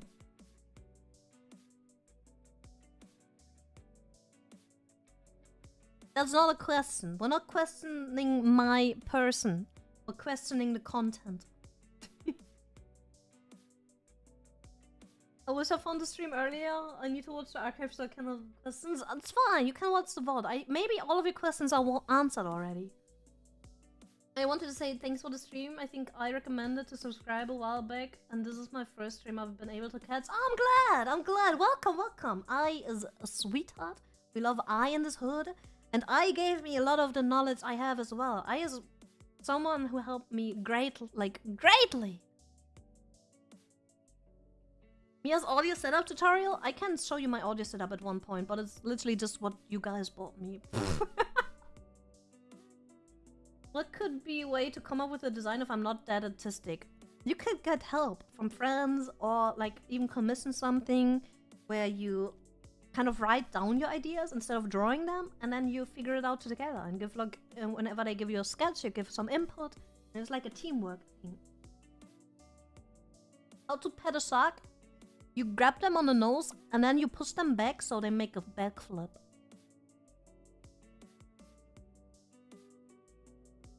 Editing VODs, any points?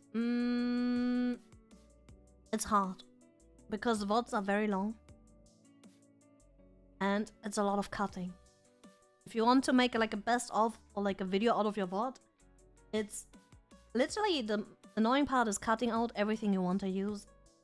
Because if it's going to be like a 10 to 20 minute video maybe, and it's like a 4-6 hour VOD, it's going to be, that's the only thing that's going to take a long time. It's not really hard, but it's going to take a long time. And then you have to do all of the effects, and if you want to do the, you know, all of the editing that comes afterwards. But then you already have synced several hours just cutting that shit. No, rigging is not essential at first. You can be a PNG tuber, or you can just use some of the free or budget versions of VTuber avatars that are rigged already. But there are a lot of PNG tubers. There's software now where you can make the PNG tubers move relatively well as well. Every time you talk, it's really nice. Nice model, thank you. How important is a Throne account? Not important at all. It can help you if you know that you need something. I got my audio set up via Throne. I get some content stuff via Throne. I try to keep it content, but my community keeps telling me to do more self-care. So, yeah. But Throne is not important. Not at all. Some might say Throne is bad for you because people sink money into it instead of giving you the money directly. That's what some people actually say. But I don't know if it's for content. I guess, yeah, fine. No. Get rotated? Exactly.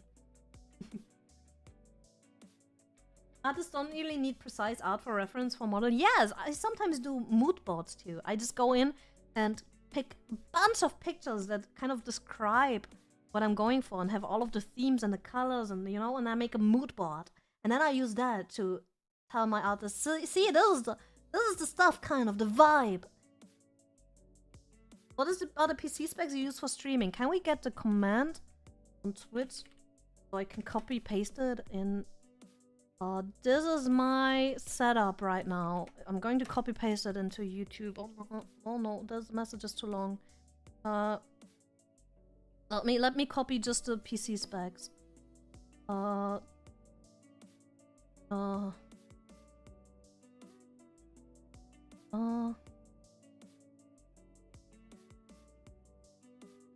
Okay.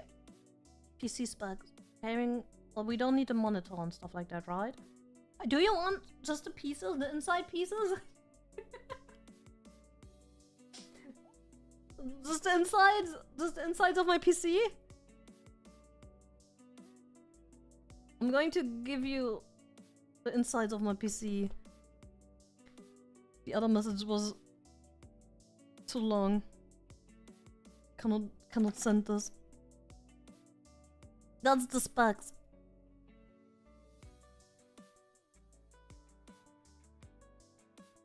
Okay. How do you download streams too? Usually record using OBS currently. You can both on YouTube and Twitch. There's a download option. In your videos, you go to your stream VOD, and there's an option. On YouTube, you have to click on the 3 little dots that are there. And on Twitch, you click on the little download button. That's like, you click on the options and you click on the arrow that goes down, like a download arrow. There's options to download them. PC specs. I wanna convert some screenshots of my I'm not sure. Do you have any voice warm-ups before stream? What kind would you recommend? There are probably good videos about that because I don't do any. I'm a bad streamer. I'm a bad one. Any recommendations for video editing software? Probably like the free one is DaVinci Resolve is the best one, I guess. I use Premiere Pro and I do use CapCut a little bit.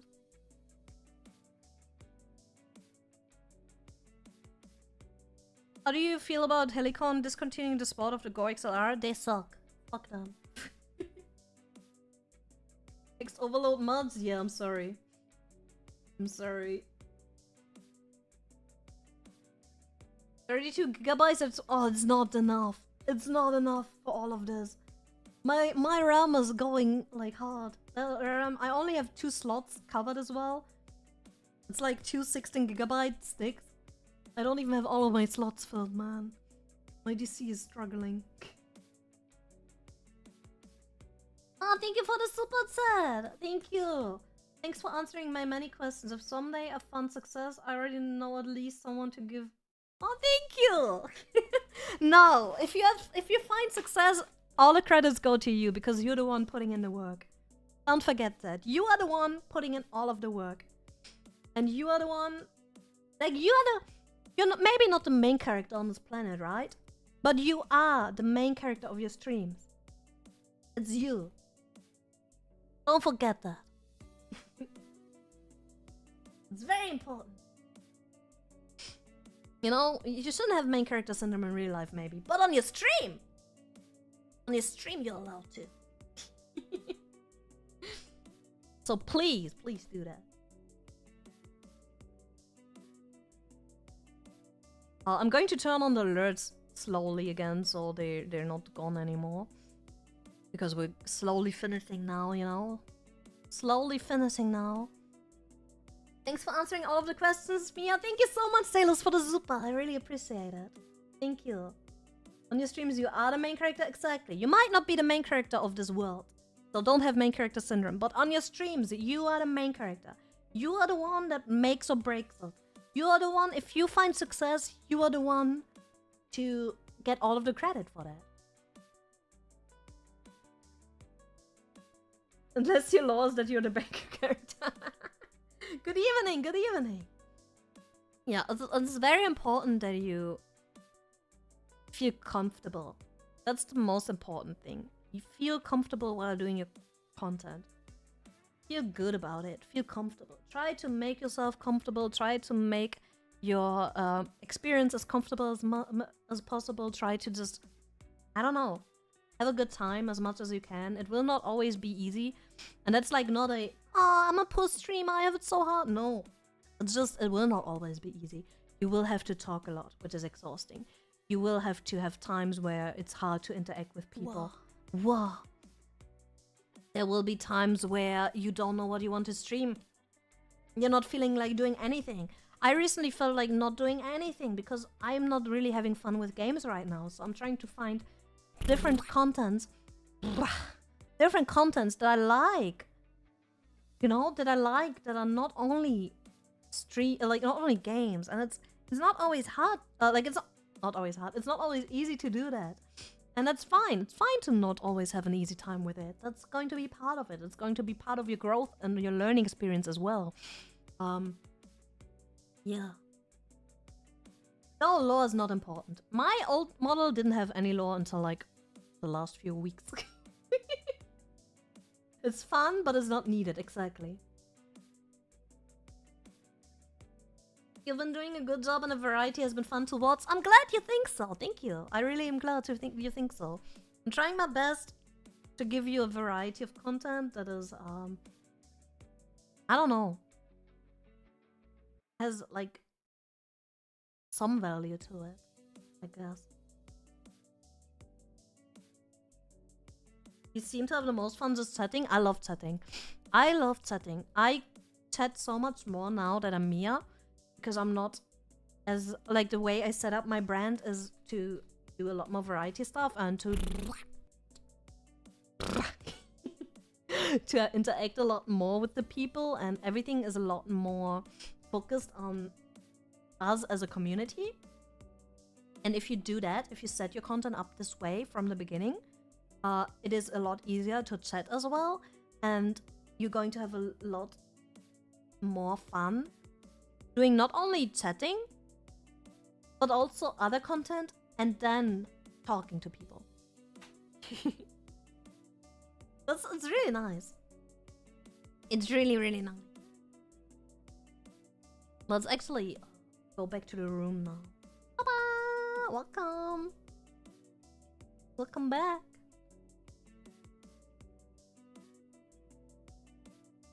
Pop up my recommendation. I'm glad I came. So many fun people here. I'm glad. Welcome. I'm glad you're having fun.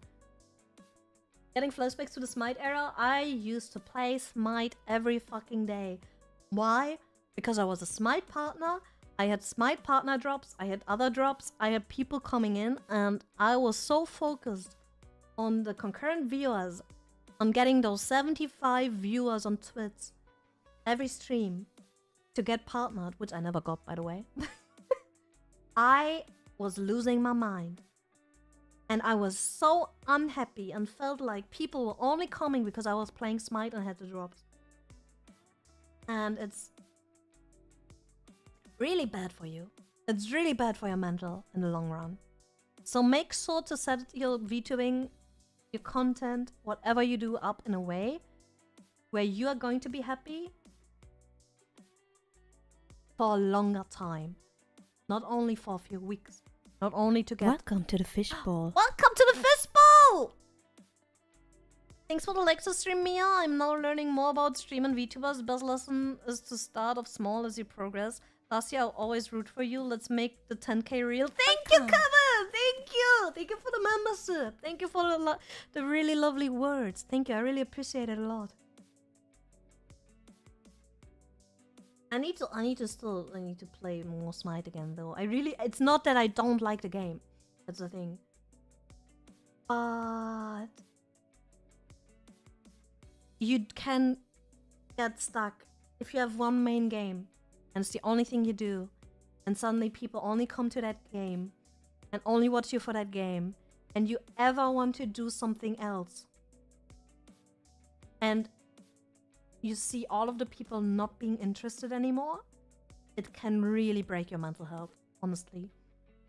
So set up the content in a way where you know you're going to have fun for a longer time and be happy with your content for a longer time. And then if you do that, you're good to go. Is there a minimum length for streaming or does it not matter? It depends on the website.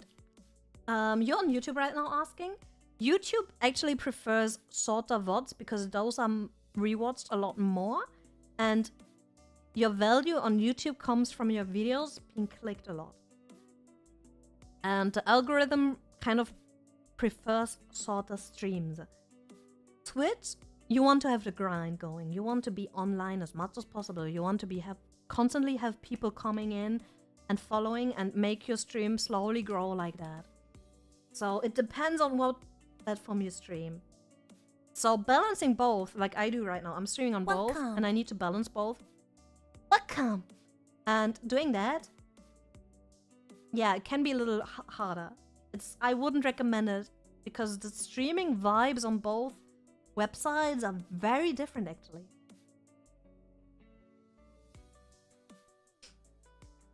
It's weird because you kind of need a brand to grow, but if you bottleneck yourself into one thing and only can get burned out really quick and people will only come for the one thing, yes, that's the balance you need to take as well. Like, you need to figure out as well. You will not be happy if you ever get tired of the one game everyone knows you for. But if you just don't find something you're comfortable with, you're also not happy. So, yeah, it's the hard part. You're figuring out your content is always the hard part about creating content. Figuring out what you want to do and who you want to be. It will always be the hardest part. Because if you're live and you're going and everything is going, it's fine. That's not the hard part. The hard part is figuring out what you want to do. And it will not get easier. Welcome! It will not get easier, and you will be... Maybe one day you will figure it out, you will figure yourself out, you will figure your content out, and everything will be fine. But that can take some work and time. YouTube algorithm gonna hate the stream. I'm already live for too long. Oh god, my nose is so itchy. Let me scratch real quick. Oh, my allergies. Oh fuck. Oh fuck, my allergies. Oh. My allergies are kicking my butt. I wanted the stream to go for like 2 hours, not like how long are we alive now? Oh fuck, 3.5 hours? Oh no. That was not the plan. I went overboard! I answered too many questions. But hey, it's fine, it's fine. It's fine. What all does matter?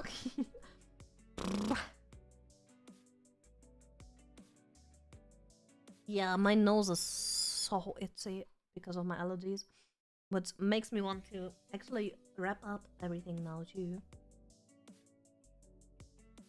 Yeah, the schedule, you cannot listen to the Twitch schedule. It always gives you 4 hours as a normal stream length. So I just don't change it because I'm lazy. I just look at the schedule for the start time, not for how long the stream will be. Yeah, I will figure out the topic for the next episode. We're going to have another episode where we go more into content creation and VTubing and everything. I will figure out a topic for each episode and we're going to do that. I'm really excited for it. Yeah, there are people who do get warned for streaming for too long. At the beginning when I started, I did some very long streams and I got a little slap on my wrist as well and I was like, I don't care. Haha. Yeah, YouTube does prefer shorter streams.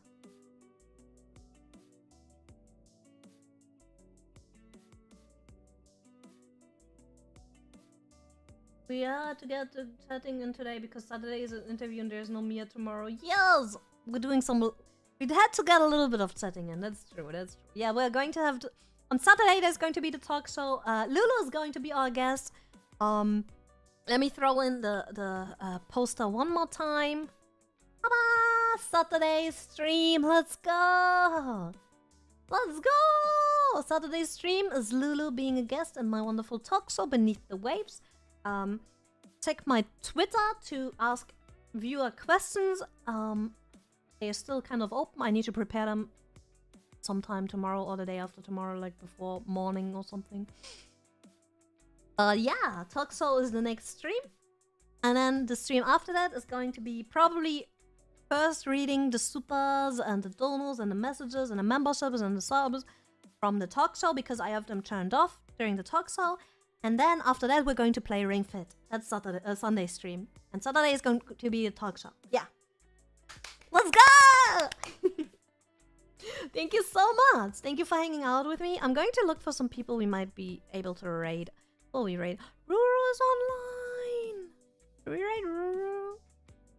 Raid Yummy Ruru. Oh, there's so many online. Let's do that. Let's do that. Is she still online or is she offline? Oh, why is she not being so... Oh, there she is online. Let's raid on YouTube. I need to set it up. It takes a minute. Yeah, I'm going to set up... No, thank you for hanging out with me. Thank you so much for listening to my rambling. Thank you so much. Don't thank me. I thank you. I'm going to figure out the next topic for the next VTubing 101 stream. Feel free to send some ideas or suggestions for topics that interest you on the Discord. Just in general chat, if you have something that interests you, I will write it down when I see it. Yeah. Awesome stream? No, yo! Thank you so much. Thank you. I really appreciate it. I'm glad. I hope the presentation made sense. I haven't done presentations for a long time. I hope it made sense. I hope you could like take away some tips and tricks. I really liked the input from the other VTubers via Twitter as well. I thought they were very, very helpful. Yeah. That's yeah. So we write Aura on Twitter. On Twitter. Are we streaming on Twitter? Okay. So we write Aura on Twitter. This is write Aura, right? I love Aura. Writing Rural on YouTube and Aura on Twitch. We do like Aura. We do. This is a gremlin, so we do. We do. Thank you so much. Thank you so much for hanging out with me. Thank you for listening to me. Thank you for asking all of your amazing questions. It was a blessing to have people actually asking so many questions. I will promise to make more informative content. Made it not only informative but also fun. Thank you. I really appreciate it. Thank you so much. Thank you so much for listening to me, to my rambling, to everyone being here. I appreciate it so much. Give the girls some love. Give the girls we're rating some good love. They deserve it. And we'll see each other on Saturday. On Saturday for the talk show. Talk show on Saturday. Ring Fit and donor reading. As first donor reading, then Ring Fit on Sunday. See you guys there. Thank you so much. I really appreciate you guys and see you later, alligator. Bye-bye. Enjoy your Friday. Yes, I will. I will eat. Bye-bye. Bye-bye.